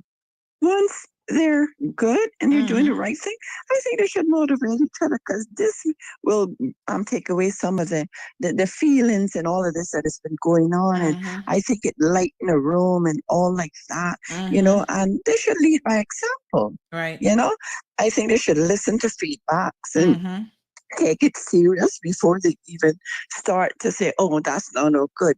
Listen, you don't have to say right away, yes. But you can go ahead and say, let me see what they're saying, if this makes sense or whatever.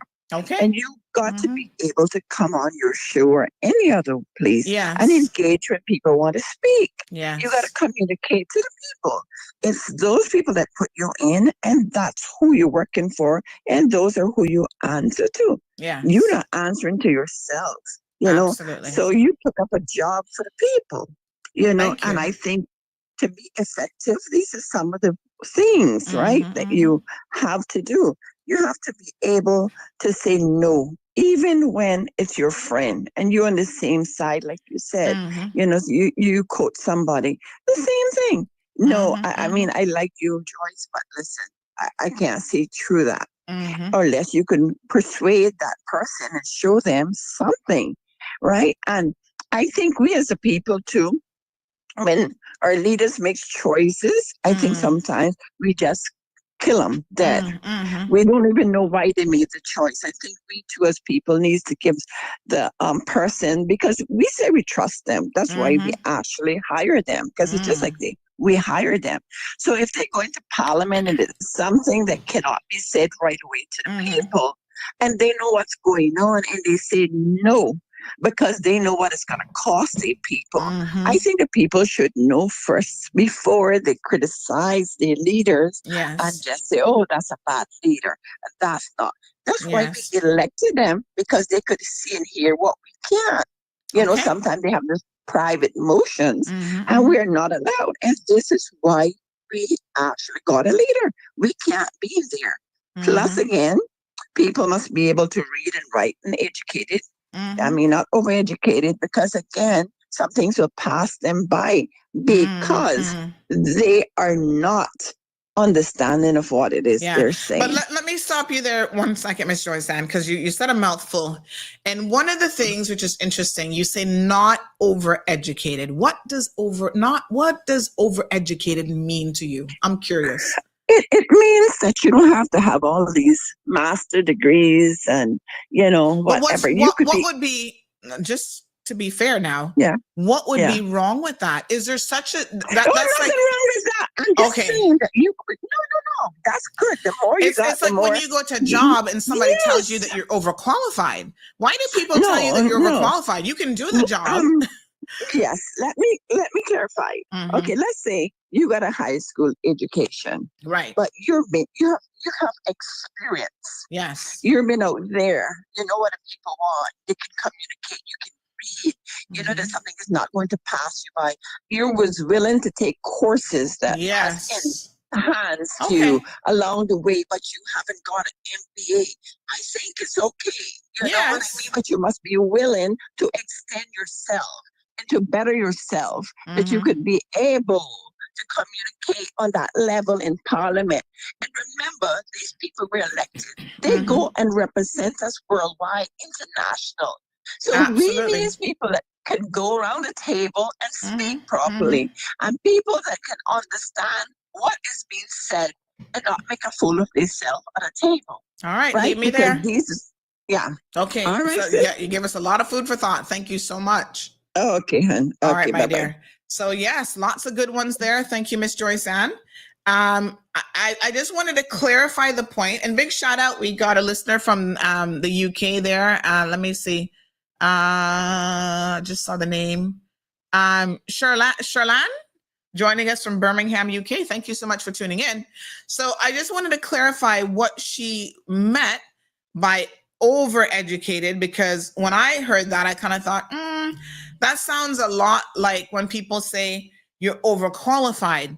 What does that even mean, right?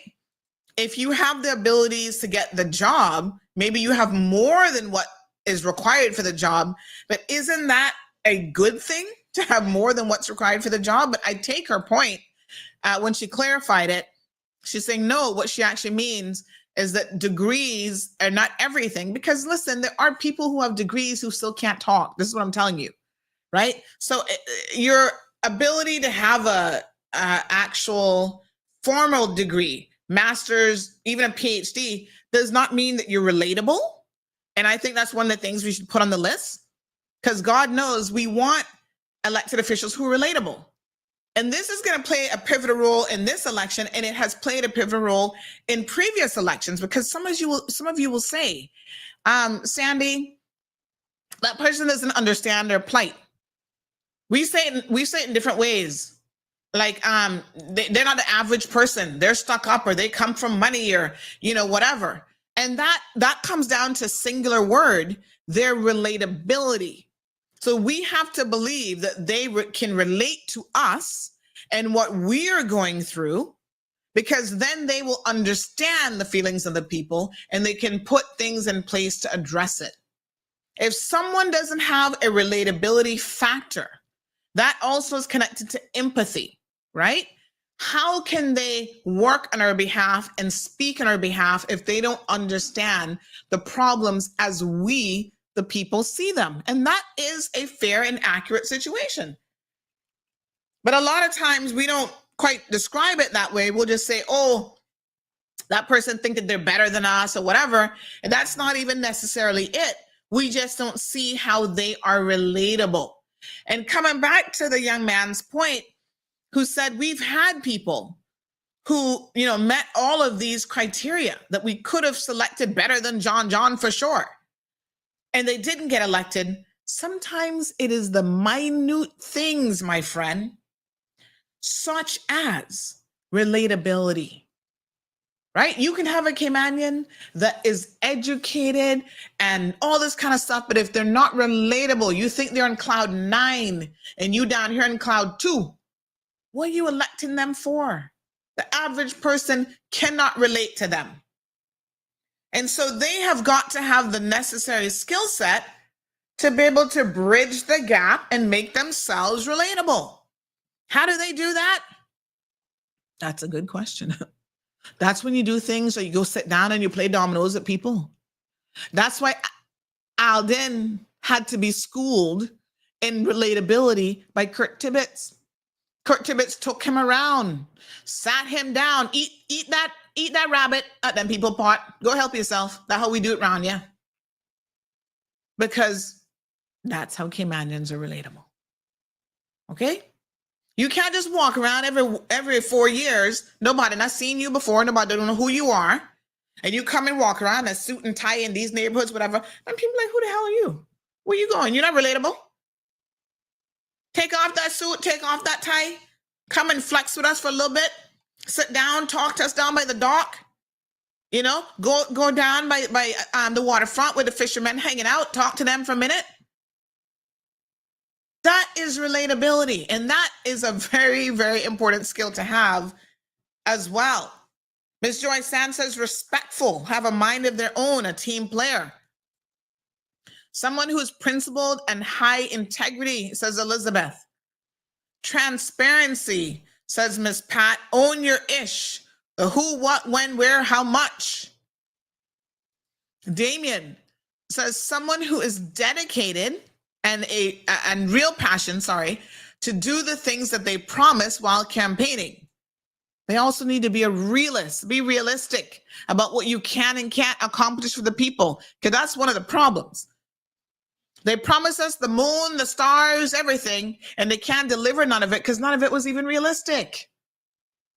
And so having a discerning spirit as voters, we need that skill to know that they're just trying to sell you a bag of whatever, and that can't be realistic. Let me give you another example. Remember last week when the TCCP was on, right? And I like to give examples because I hope that giving examples brings the point home. A caller called in and said that they want a decrease in the population. We have too many people here. And I noticed the hesitation from Andre and Ween in the way that they answered it. And she herself noticed that. She's like, but you didn't answer my question. And so that's why I had to reword the question. And I said, this is a skill set, being able to listen to what people are asking you, understand what the real question is, and answer it in a real way. Okay? That's a skill too. We need to put that down. Because after they answered it nice and flowery, we're going to have immigration controls, whatever, her question still wasn't answered. She's not interested in just immigration controls. She wants a reduction in the population. And I had to go back and listen to the show.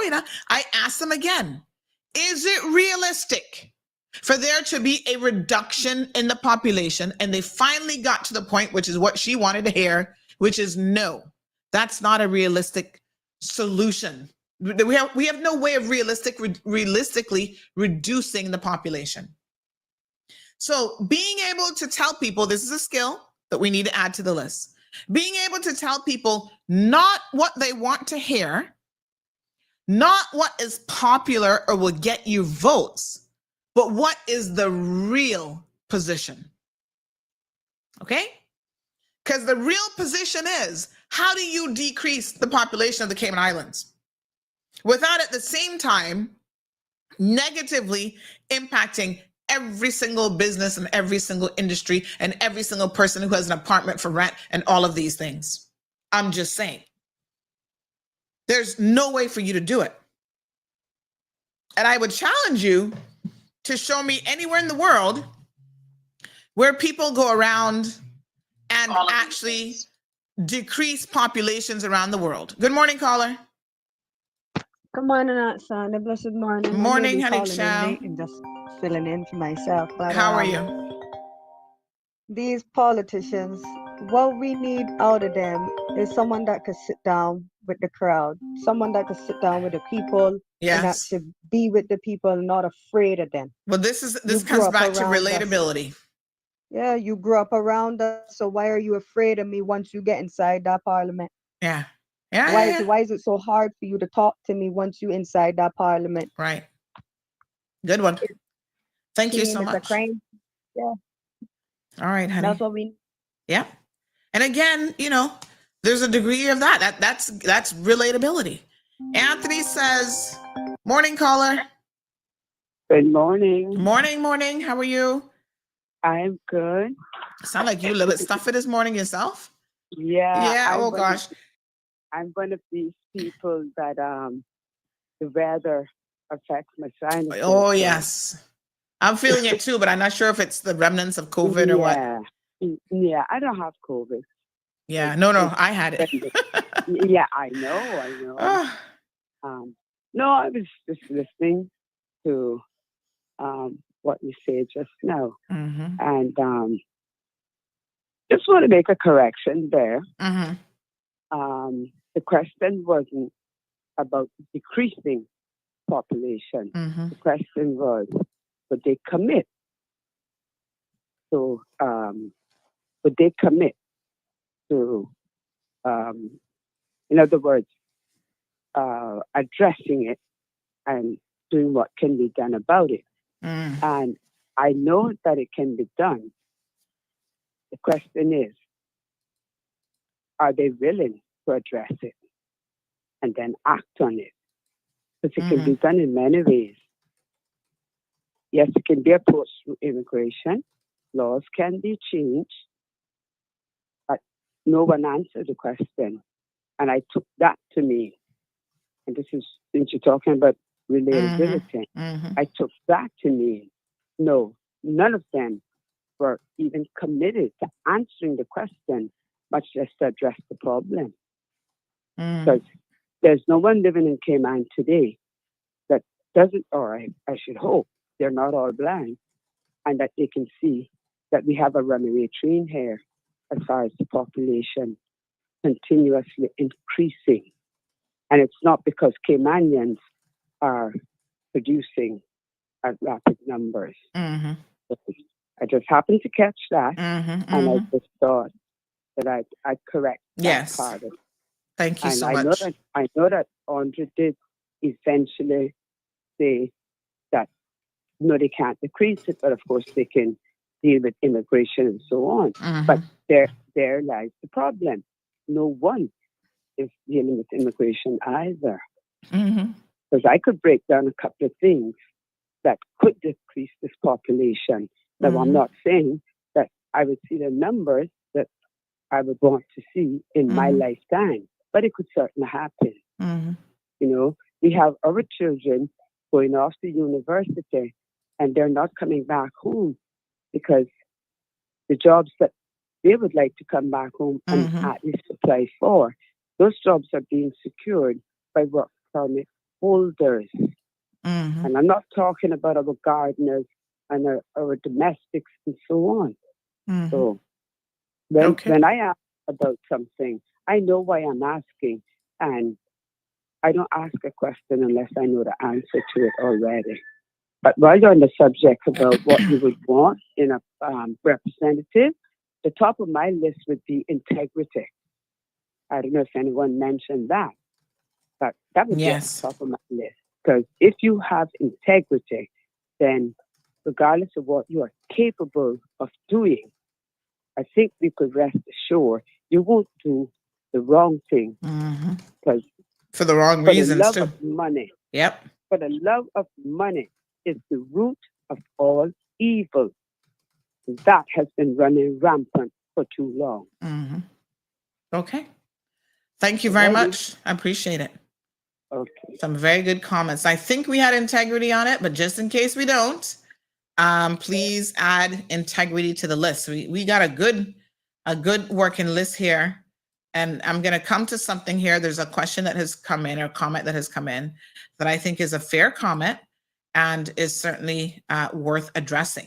So at this point, we're putting the list together, and then it has to be important for us to rank these things. I'm going to give you an example why ranking them, sort of, what is more important to you. And of course, this will be one of those things where, all of us will have a different opinion on, is integrity the most important thing? Is accountability the most important thing? So we'll get there, but I want to demonstrate to you how competing things can actually make a difference as well. Very, very good comment here, I think, in relation to that. So give me a second. I'm actually trying to screen grab it so that we can put it up on the screen for discussion. All right, so we're going to get to that one. Thank you very much, listener to the program. Thank you to that last caller as well. Teamwork, reliability, self-motivation. Thank you, Miss Dora. Oh, I love your picture, Miss Dora. Your profile picture is so pretty. All right, so teamwork, reliability, and self-motivation. Those are important skills as well. And let me bring up the point about teamwork, because ironically enough, this person says, be careful what you ask for. All right, let's have a look at this. Hold on one second, honey chill. So, and this is a good point, and I'm glad, that, like I said, we're making our list. And when you make your list and you write it down, it forces you to kind of think about things in a little bit more detail. So have a look at this.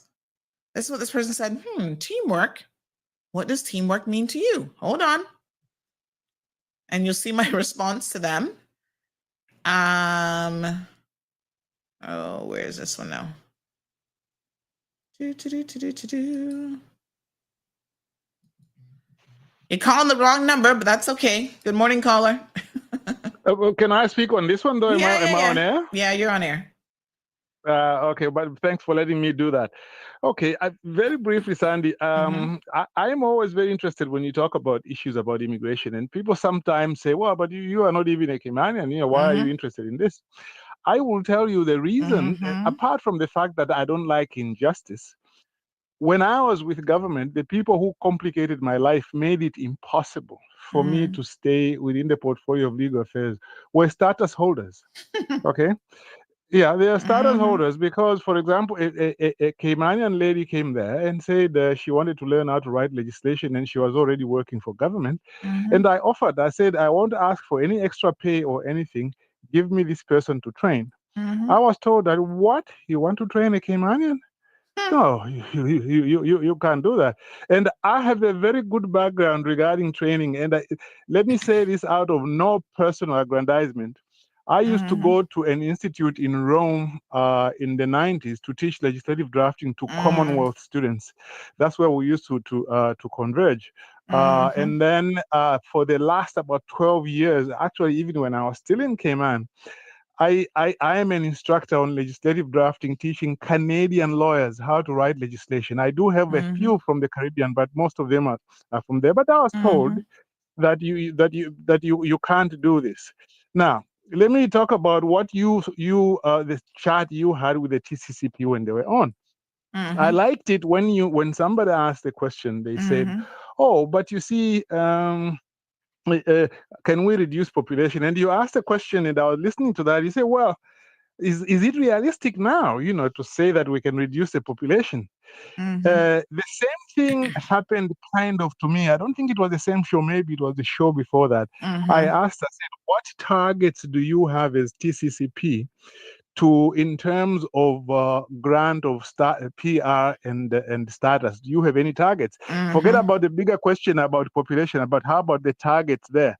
They were not able to answer that question directly. Right. And you know what those two things show is this. It shows that even if they are trying to appear to do something about immigration control, they are very timid about that, and so people should not expect too much. Let me end on this new report which they have put out. I've gone through it a little bit, and they are saying this is the major immigration reform. To me, to tell you the very truth, I think that's practically a scam. There is nothing in there that will change anything. I'll tell you what's missing. One, there is nothing in there about job preferences. At the moment, you only get preference, even in government, you only get preference if your qualifications as a Caymanian are at roughly the same level. That will never change anything. They need to say if a Caymanian qualifies for the job, they should be given the job over and above an overqualified foreigner. That is one. Two, there are no targets. There is somebody who ran in 2017 who suggested, look, you should only grant a status to ensure that it does not exceed the natural birth rate. Okay, and he gave some figures about how that could be done, because that was very well balanced. It was not xenophobic and so on. Nobody has taken that up. And all they have done today, they have said, well, for you to get PR, it should move from 8 years to 10 years. You think that is going to make a difference? No. Or if you are married, they've also said it will take now longer for you to be able to get status if you're married. That is not going to cut it. So all these things they are doing, that's not what people are expecting. It is never going to achieve a reversal of anything. I thank you. And thank you so much, caller. And again, there is a skill, and perhaps it's worth saying this again in a different way. There's a skill not to just listening to a question, but to actually ascertain and understand what the person is truly asking. Because, they're very, very different things. So what you hear and what the person is attempting to ask you is a very, very different thing. And you have to have the ability to be realistic in your response. So this now is where we are having to temper what we want. I mean, there's a lot of Caymanians who would say, I wish we could get rid of every single foreigner in this country, just hit a reboot button and start over. A politician has to be realistic. They have to be measured in their response and say, we may want that, or we may think we want that. But as I always say, there's something called unintended consequences that has to be part of the discussion. There's a lot of Caymanian businesses who rely on the population growth being where it is at the moment. Oh, this thing keeps dropping, right? And so I'm not talking just about the grocery stores that also hire and support other small businesses. There's a huge trickle-down effect in the economy that is tied into the population of this country. Real estate, Caymanians own properties that we're renting, we're selling, and we require people to be here who can afford those rents. I always find it so particularly interesting when Caymanians will say, well, we don't want no rich people here, and we don't want this one, and we don't want that one. But yet those are the very people that you're renting to. Are you sick and tired of the Jamaicans who come here and can't afford nothing? But your little hole in the wall that nobody else would rent but a Jamaican down in Swamp is helping to pay your mortgage every single month. So you can't have it both ways, and you can't talk out of both sides of your mouth. right? You can't say, on the one hand, I want all of these benefits for Caymanian, I want all of this, and this means treating foreigners a particular way, getting rid of foreigners, yada, yada, yada, and yet you're also relying on a foreign population to be able to pay your mortgage, pay your bills, work for you and your company, et cetera, et cetera. So politicians need to have the skill of breaking this down. Oh my Lord, this Zoom features begin to get them unders. Of breaking this down to people so that they understand exactly, what this is and how this works. So that is important. Good morning, caller. Good morning, Sandy. How are you today? Not bad. How are you? I'm just doing okay. Oh, okay. Well, that's better than not doing okay. I'm listening to you in your comments, in your conversation, some of the callers. Yes, sir. One of the biggest problems that we have here with all of this about politicians and immigration and so on, you could have double the amount of the people that is elected, and it still would not be enough. Me and my fellow workers and people that go through the island see what's happening. We've been preaching from 1977. We need oversight committees, district council that can get closer to the people than the four politicians. That we need to have a say what goes on, not just the politicians or the elected members. That is what we need in this island. That we can converse with the people, the politician. If he's gone to the house to debate something, we can be on the street or in the house talking about it and come up with some of the most. So tell me, answer this for me, caller. Right? I hear what you're saying about district councils, but what is the purpose of an MP office then? The purpose of that is just what you see going on in there. That is the purpose of that. Some elected members has made comments just after the election that it would take 18 months to look into district council or oversight committees. The election is going to come up in April. 4 years, it will be expired that 18 months by so many months. Nothing has happened. We need people that's going on to talk about the election. The people of the island should hold them accountable. If you were elected, are you going to see about oversight committees and district council that has some teeth in this thing to see that what's happening now, that we have a say as well? And when you're talking about the people that's coming here, I understand what you're saying clearly. But when you're going to bring people in this island and pay $8,000 for a permit, and when they come here, they actually do not have a job, how do you explain that? Well, that shouldn't be happening because that's against the law.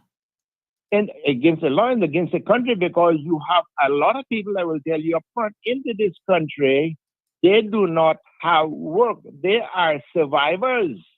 A lot of people into this country, the NAU are paying their rent and everything else. They're just survivors. So we need to look.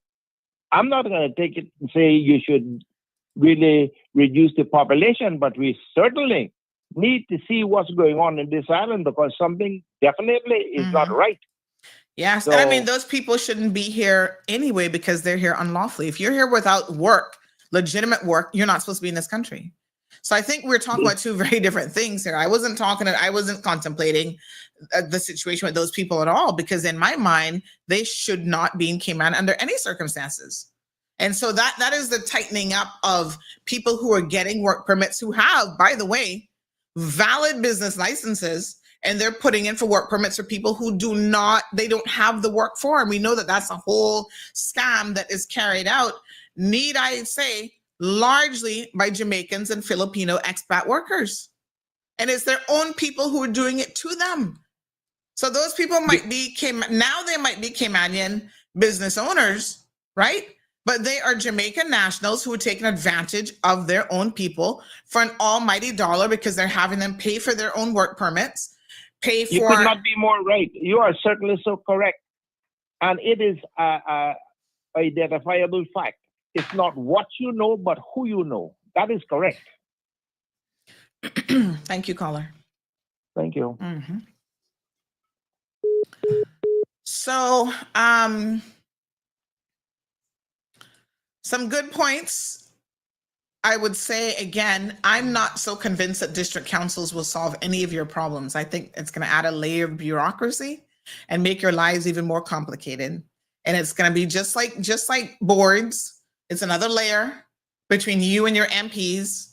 You can't talk to your MPs anymore. You got to go to the district councils and this, that, and the next thing, and they're not going to be effective. But the only way for y'all to see what I'm talking about is to put them in place, waste the money, do it, and then y'all gonna be cussing about how much district councils are costing us, and we still don't get what we need to get. Because you're only as strong as your weakest link. Who are you putting on district councils that's gonna be any good?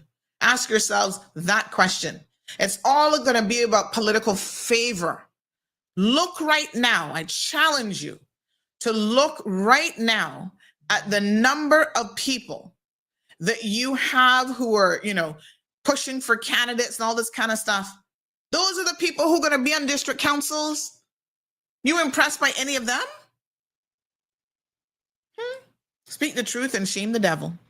Blackberry says we also require strategic thinkers, and thinkers who will fight for the people need no yes men or women. So strategic thinkers and people fighting. I think we got that one.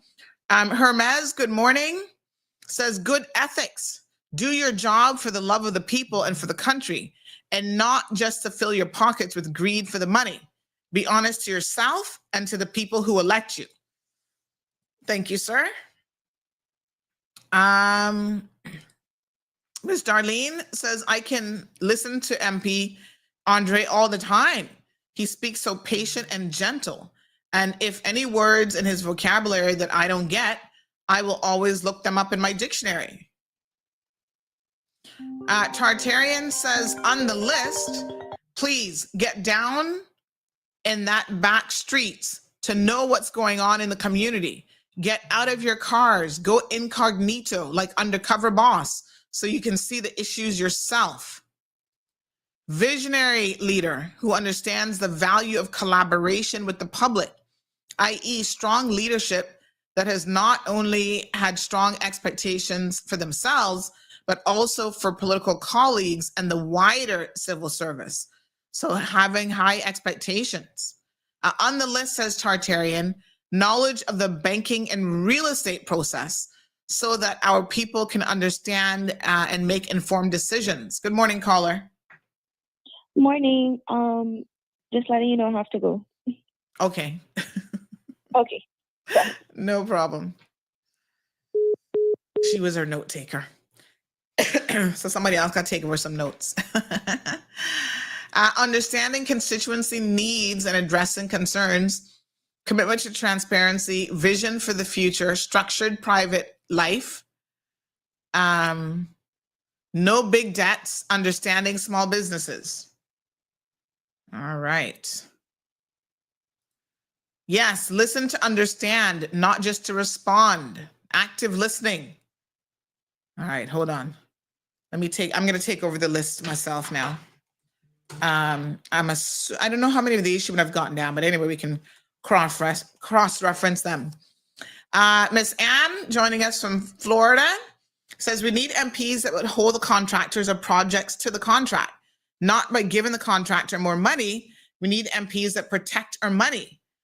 When was the last time a government project was completed on time and by the original budget? So that really, I think, falls under the responsibility of the civil service, but then they need to hold their chief officers responsible for this stuff.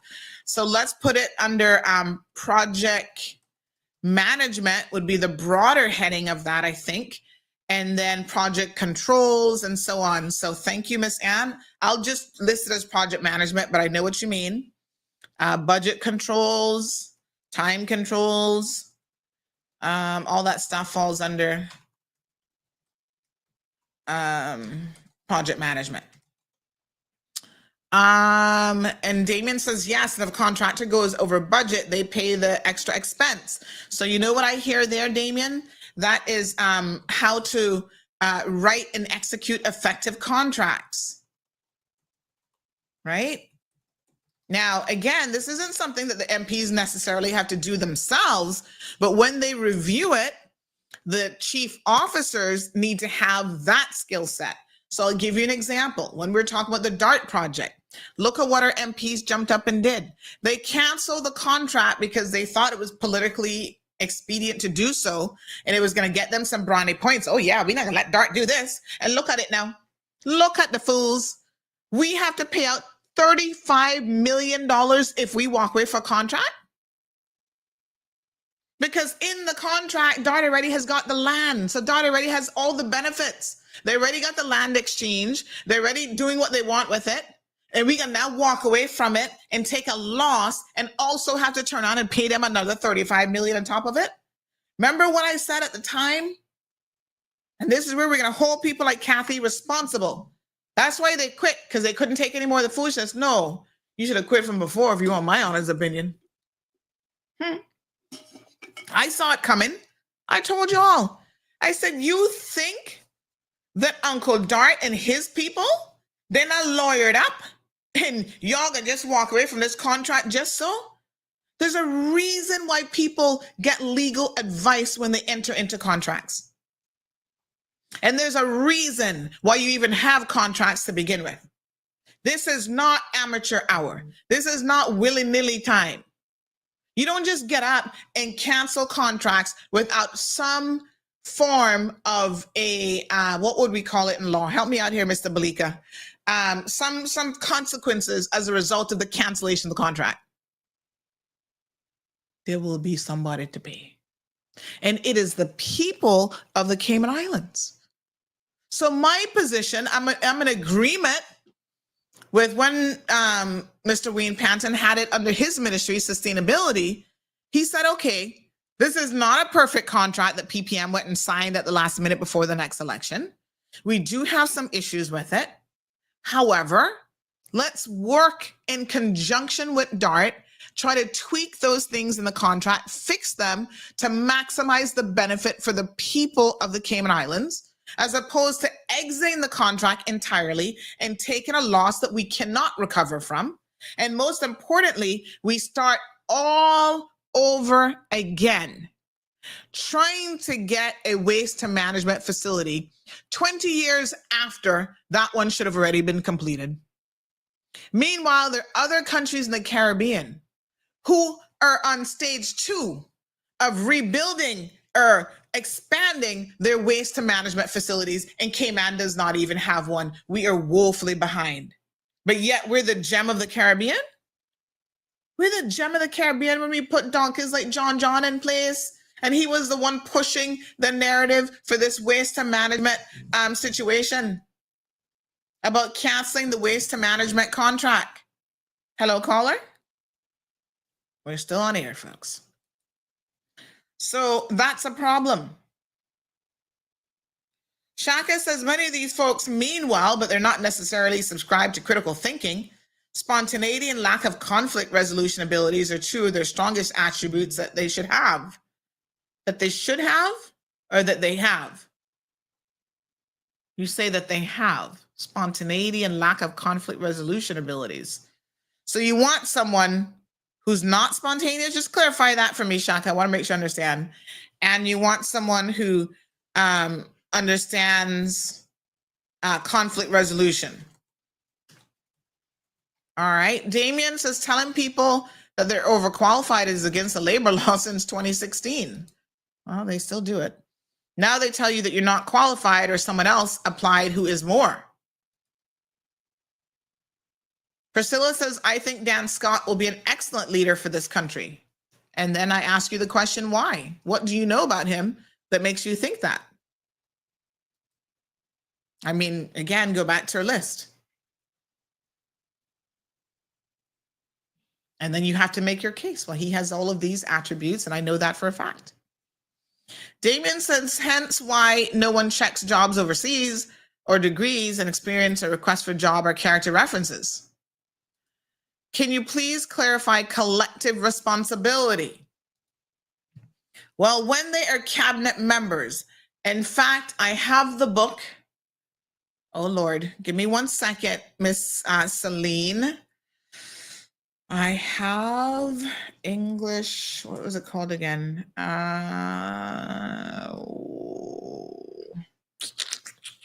me 1 second. I have the text on this for you. And it's all about understanding parliamentary procedure and let me see here now. I sent this to a school teacher. I'm going to check my chat and see if I might be able to find it quickly. But essentially what it is that when they are in cabinet together, cabinet has to let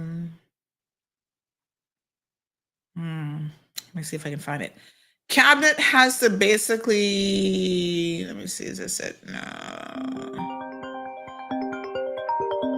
Cabinet has to stick together on these decisions that they make. So they can't come across as, and this is why, going back to the question of why they left, the only reason they can speak out against, the only way in which they can speak out against cabinet decisions is to basically leave cabinet. Good morning, caller. I'm trying to find the textbook. Hello, caller.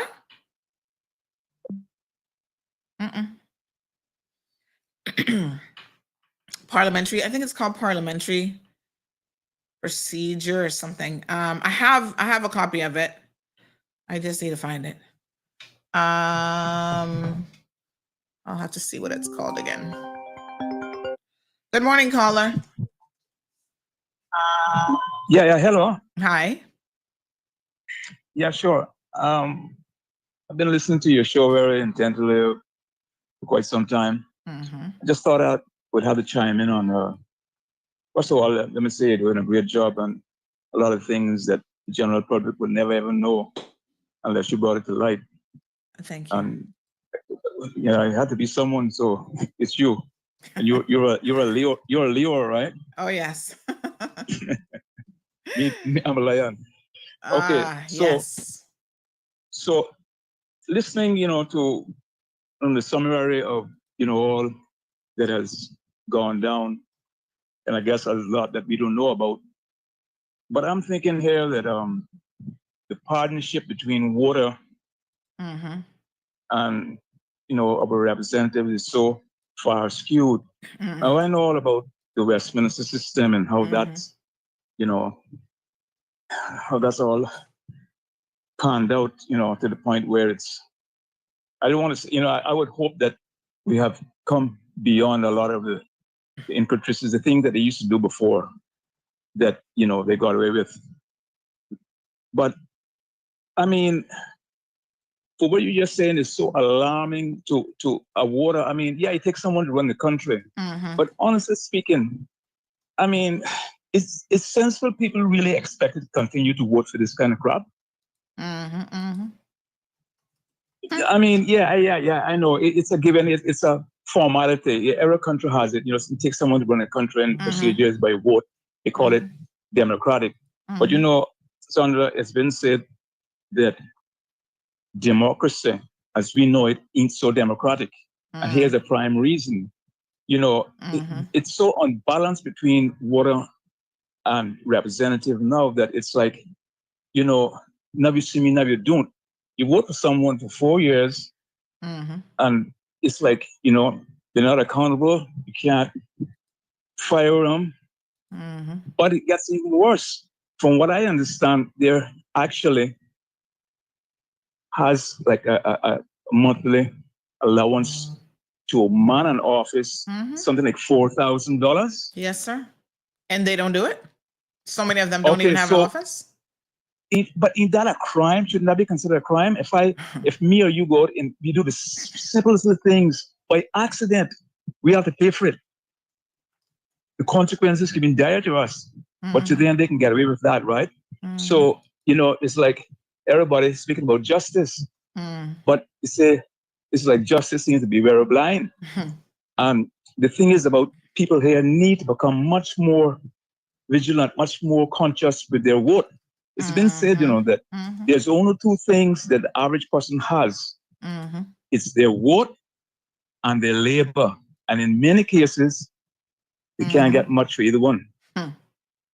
So having said that, I'm just thinking, the generations that's coming going to have to pay for all of this, this nonsensical spending, But again, the old adages, they are true today as they ever was when they was founded. Time doesn't change them. It's one of the few things that time doesn't change. It's been said that where there's a lack of vision and will, the people shall perish.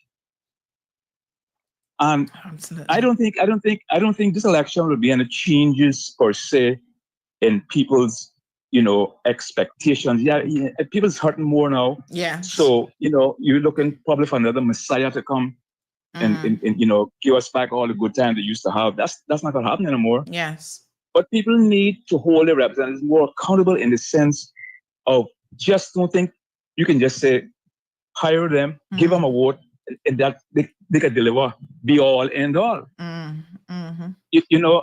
I think the politicians it should be something that's made that they have to make before making any serious decisions.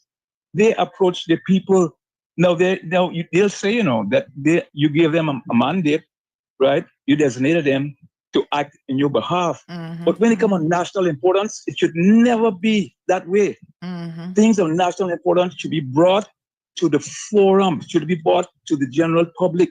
And until we have those things, you can have a lot of social decay, and revolution is a possibility in years to come. I don't see it right now. Yeah. But where there's enough of this BS, things are going to happen, and it's so sad to know that the word accountability. So the problem is you cannot legislate morality. That's true. That is true. I want to close by saying that many times you hear people talking, sounds so good, so great. Yes. And they probably got good intentions. Yep. Most people, they have good intentions, but the road to hell is paved to them too. So, it's unfortunate that the life and confidential guarantees, except as sure as we're born, seem to be die. But we have to be able to get more. I've been hearing this thing, and what I've been also hearing for many years during election time is this is the most serious election Cayman has ever had. This is the most dire. This is cynical. This one definitely is. We had some serious crossroads. Yes. So I just want to say to you, keep shining the light in those dark corners. Thank you so much. If not, we'll be blind to a lot. Okay, Sandra. I appreciate it. Thanks. Have a good one. You too. Bye-bye. All right, darling. Yeah, definitely some good points there. For sure. I see more of your comments coming in. I'm trying to catch up on some of them. Some very, very interesting ones. Moya says professional career experience and achievements. Alec says they change after receiving the almighty dollar. Before then, they pop up like submarines. Voyager says, if it is between a politician that is upstanding and follows the law to the T, or a politician that solves their problems, it's the last to be chosen. To solve their personal problems, it is the last to be chosen. And maybe, Voyager, this is something that we have to accept, is that as human beings, the process even of selecting a candidate will never be perfect, because we are all human beings and we're all flawed. And we are also very much, we're self-serving. We want what we want when we want it, and it's about what we want. Very few of us are able to look at things from the perspective, like we don't step back and look at what is best for the community. So even when we talk about these things, it is the I, this is what I want, this is what I need.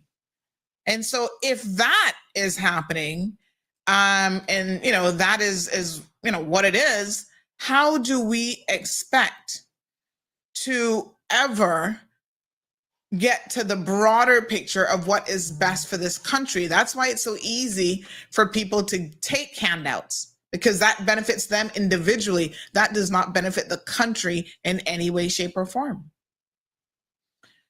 Pat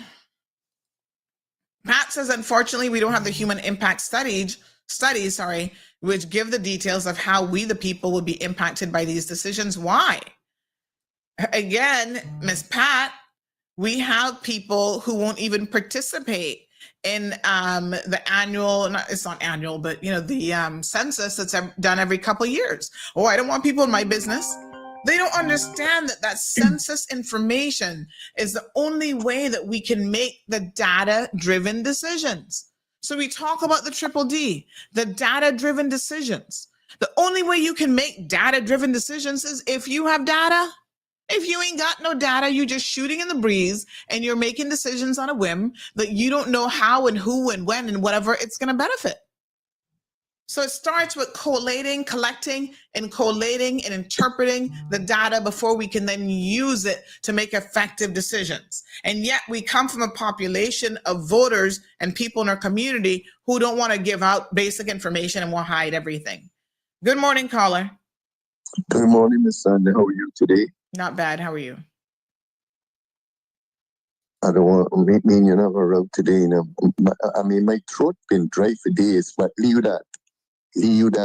I got send some for you. Don't worry. I might make some today.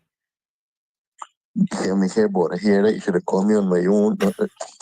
You know how, Miss Sandy, district council now. Long time I talked about that. Mm-hmm. What happened, in my opinion, a district council is that you have a district council. The district council members, not only construction workers, they got people that accountants, lawyers, probably that is not politicians, and different highly educated people and stuff. And the district council, they can go into my little house that is too small, my little 2x4 that the politicians really wouldn't feel too happy to come to visit me. But the members of the district council can go in and liaison with me and liaison with you, and things that I would tell a member of the district council, I wouldn't tell the politician because, he friend with Miss Sanders, so blah, blah, blah, blah. And well, maybe wouldn't that depend on how the district councils are structured and who's actually on them? You might not talk to the people in the district council either, because once again, those people might be unrelatable because they're political favors and whatever. Mr. Orman says it's the people who pick the district councils. I never understood that that's how district councils would work. So how are the people picking the district councils? Are they voted on? How I would get the district council is to put it out there. I'm living in Bordentown West, and I know my neighborhood. I know my neighbor, and I can go to my neighbor and I say, "What do you think about the district council? Would you like to join?" And that is how I would go about it. Mm-hmm. I know the people in my district, and I'm really not gonna pick Johnny come lately. Mm-hmm. Neither. I gonna pick them that were there from time we were cleaning the bush to build our yard, to build our house. That's how we would pick a district council, and you would get more done because the district council representatives can go to the politicians and say, this is what is needed in Bordentown West. Mm-hmm. And from time, the last election, I think it was, they were saying that they needed district council. Dr. Markfield talked about it as well, but I think it's only West Bay that has it. I don't know. Is West Bay got a district council? I don't know. I have no idea. Do you know? I mean, no one has the district councils, like, I guess the way they're supposed to be formed. I think what Kathy said she was doing is she was kind of trying to set up her own district council. I don't really know much about how that has worked out for her constituents and how that works. But so to the best of my knowledge, no one has a proper system of district councils. But doesn't the law requires it?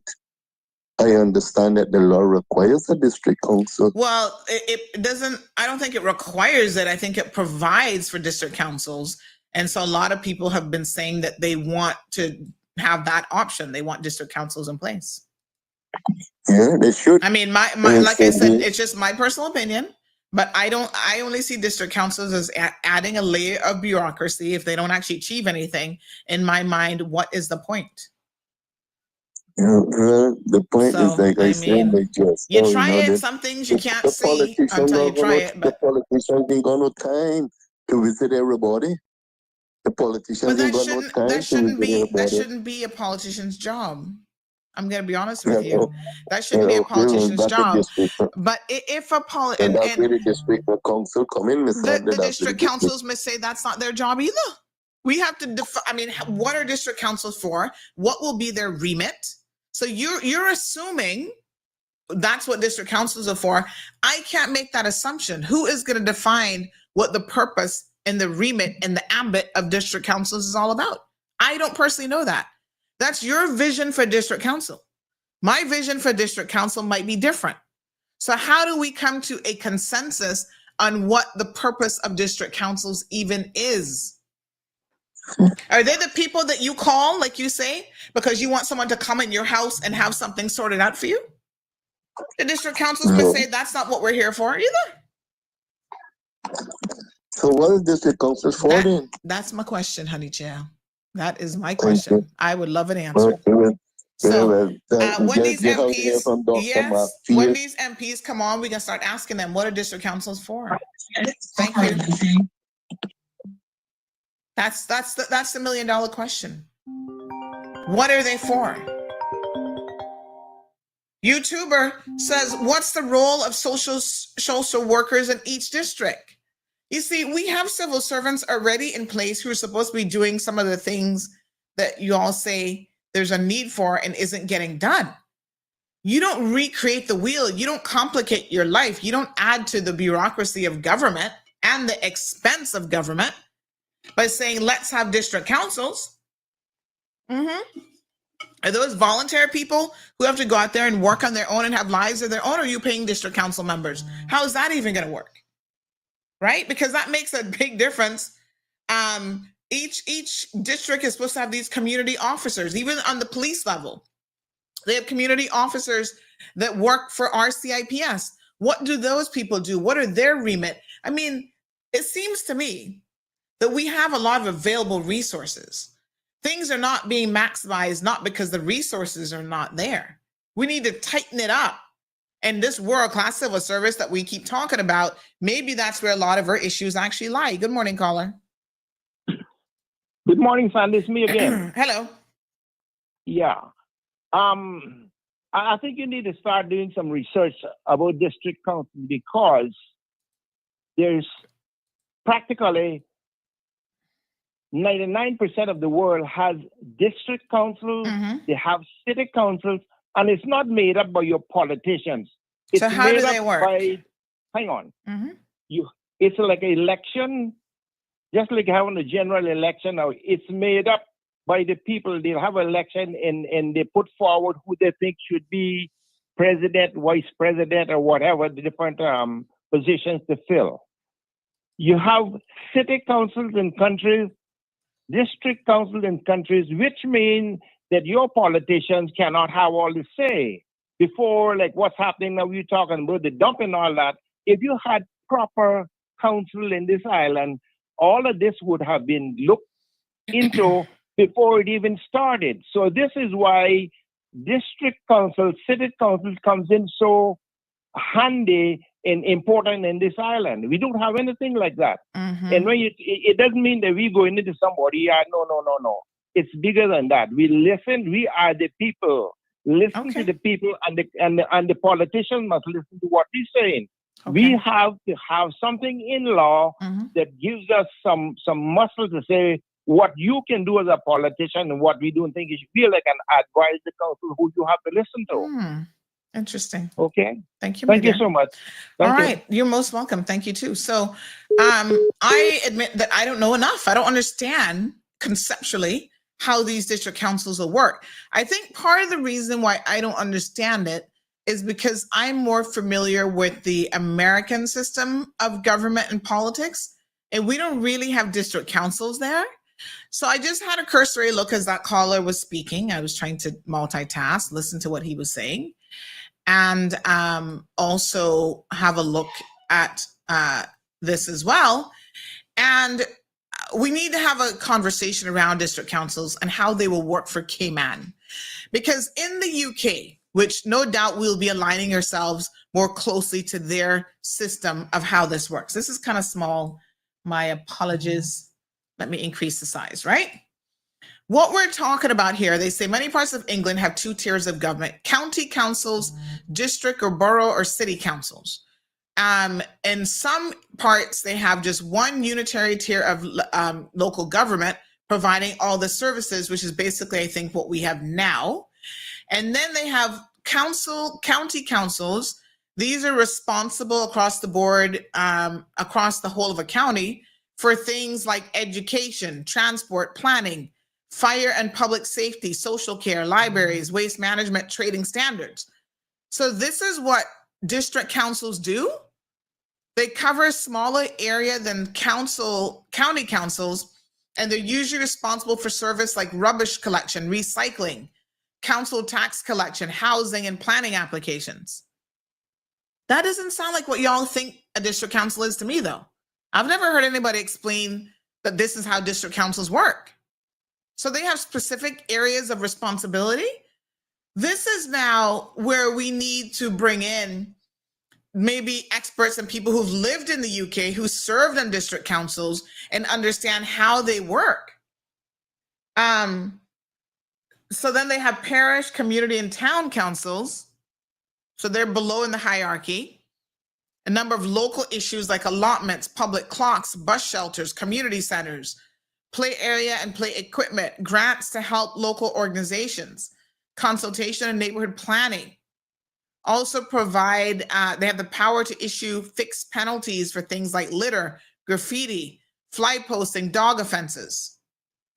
So this is very different than what I was envisioning a district council would look like.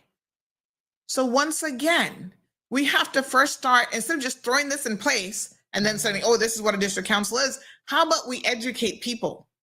What is a district council? How would it work? What does it look like? What is their role and responsibility? What are the perimeters? How are people selected to district councils?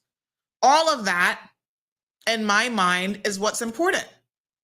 How do district councils interact with MPs? Because if the district council wants something done, they have to go through the MP in order to get it done. Do they go through the civil service in order to get it done? More questions for me than answers.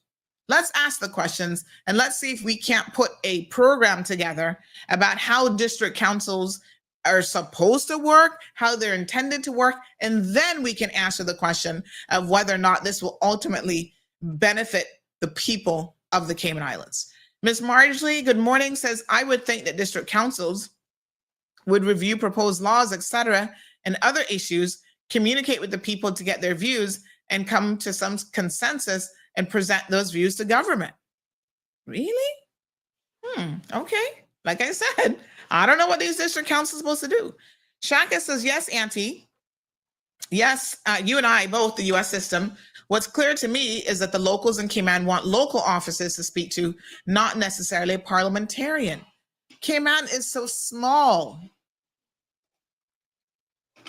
As I said before, and as the caller reminded us, your MPs get a salary to have an office. The problem is they're not doing that.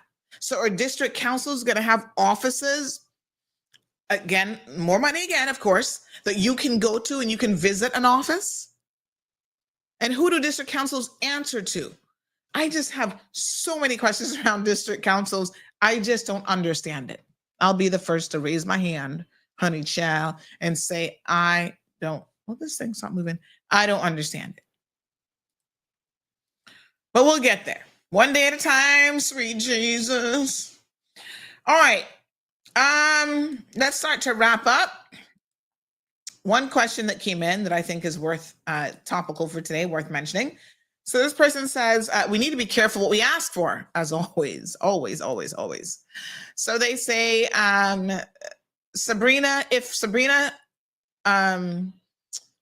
Andre, Sabrina, Heather, and Catherine were team players, and they put that in quotes, they wouldn't have resigned from their positions. Being a team player is not necessarily a good thing in a representative. I need someone who will stand on their beliefs, no matter what the rest are doing or saying. However, an ability to exchange discourse respectively and effectively is the trait I would prefer over being a team player. And I have to say that I agree with this person, of course. And I actually said, that is why we now have a fairly good working list of traits. What we need to do now is rank them in importance and also define what you mean. So being a team player versus having the interests of the people came out at heart, which would you say is more important? Obviously, to that person, being a team player is not the most important trait. Being a,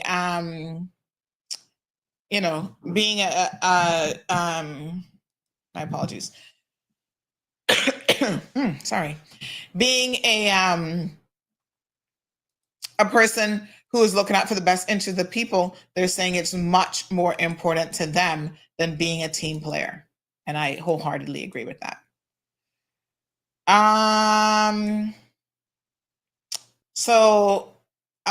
Someone has sent a bill that was put forward by the UDP back in 2011 for advisory district councils. Was that bill passed in any way? So is that now in legislation, or is it still in a bill format? Thank you very much for sending that. I think that's very, very useful. And that is something we can use as guidance when we have that discussion.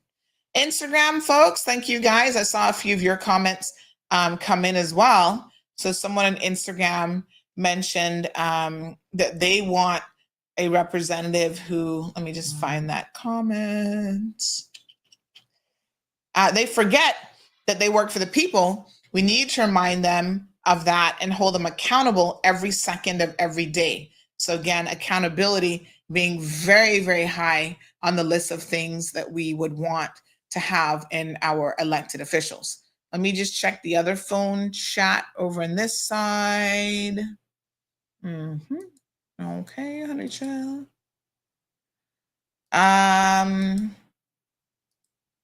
Okay.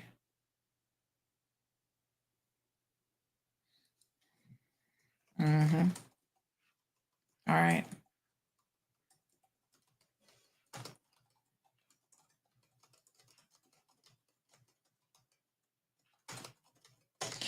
Okay, so let's go ahead and end there. It's kind of a heavy conversation today. I'm well aware.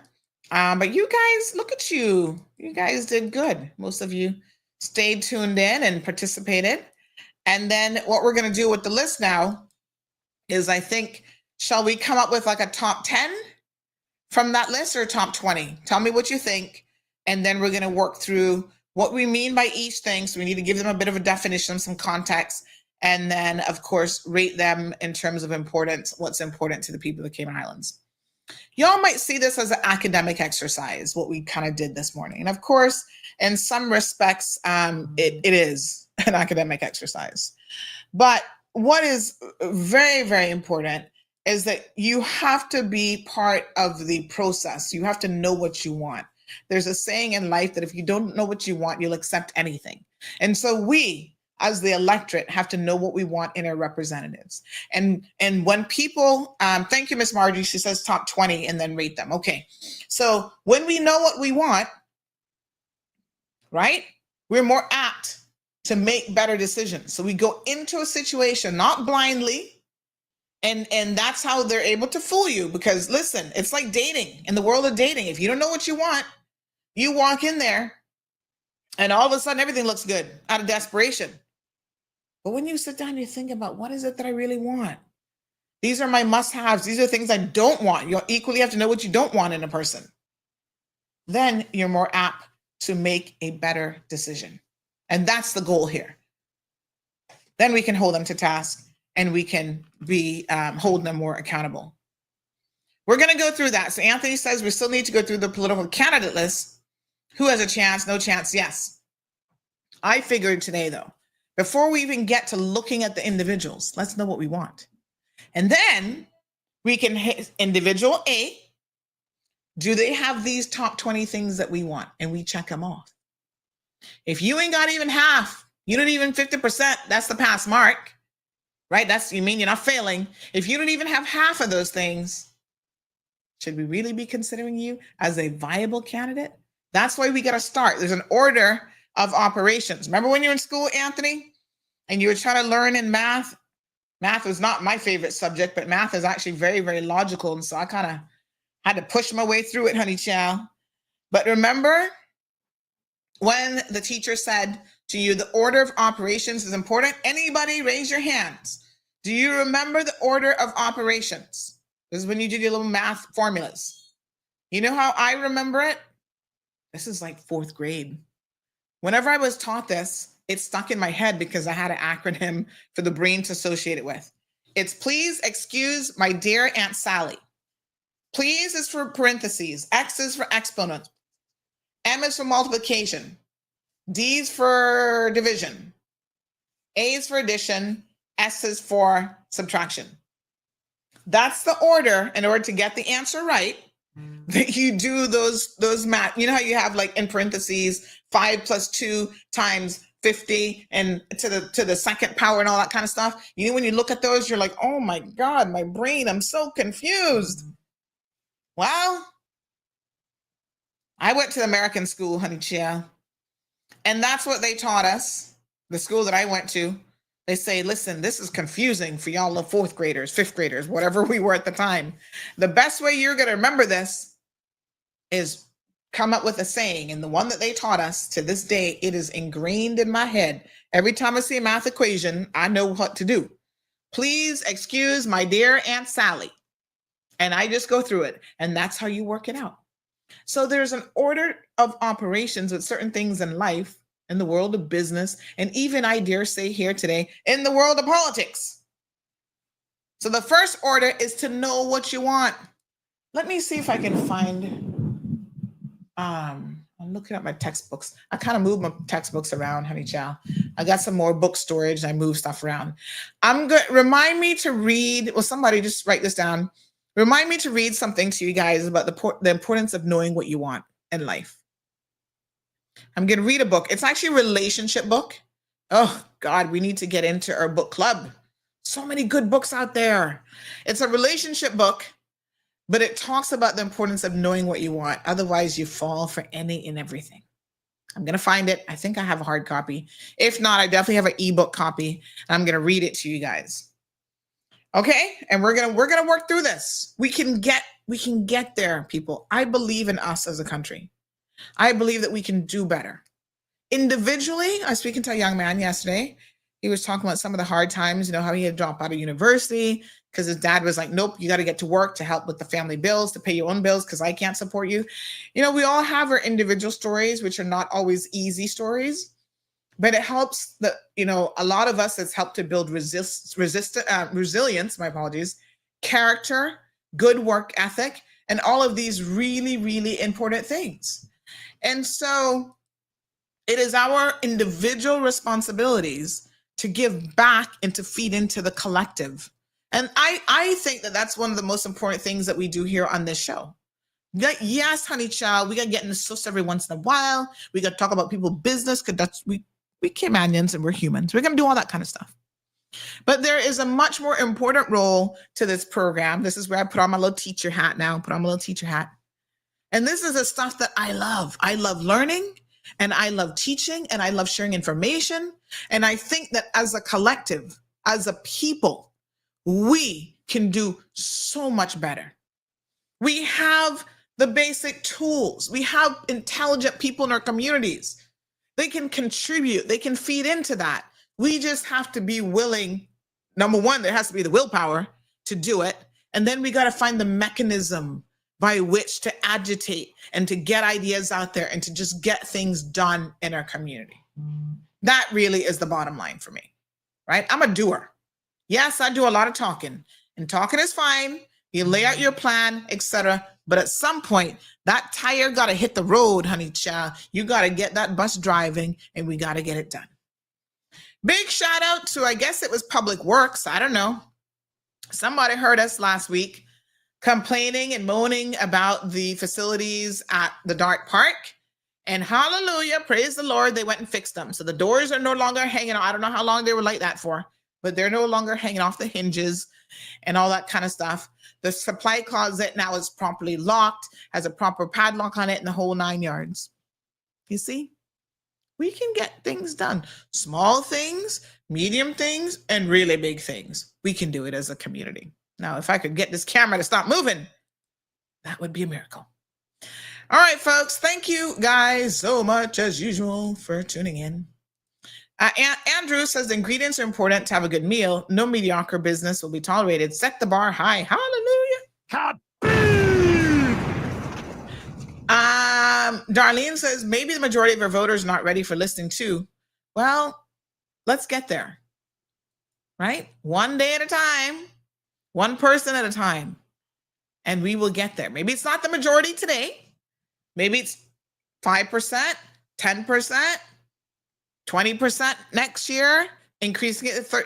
The only way we can get there is by taking small steps, educating people, engaging them in conversation, and getting them to think. So, I mean, we can't not do anything. That's not the solution, right? Just because we say our people aren't ready, that doesn't mean we sit back and do anything. We have to figure out how to prepare our people, how to get our people ready.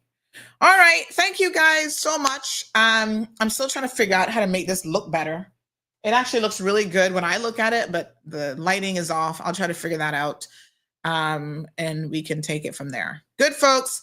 Have a beautiful day. Please be safe as always on the roadways. I saw a couple really serious accidents yesterday. I encourage you to be as safe as possible. Safe driving, hands-free driving if you have to be on the phone and so on. And we shall see you guys tomorrow morning. Okay, so tomorrow's Wednesday. Have a good week. Or a good day, I should say. We're still in the middle of the week. Take care for now.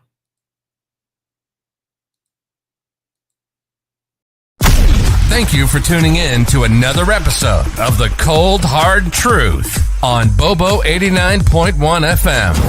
Cayman's #1 talk show is live weekdays from 7:30 a.m. Never miss an episode again. Watch anytime on CMR's Facebook and YouTube channels for the latest show episodes. Don't forget to follow us online on our social media channels. And visit CaymanMarlRoad.com for all the latest news and community happenings.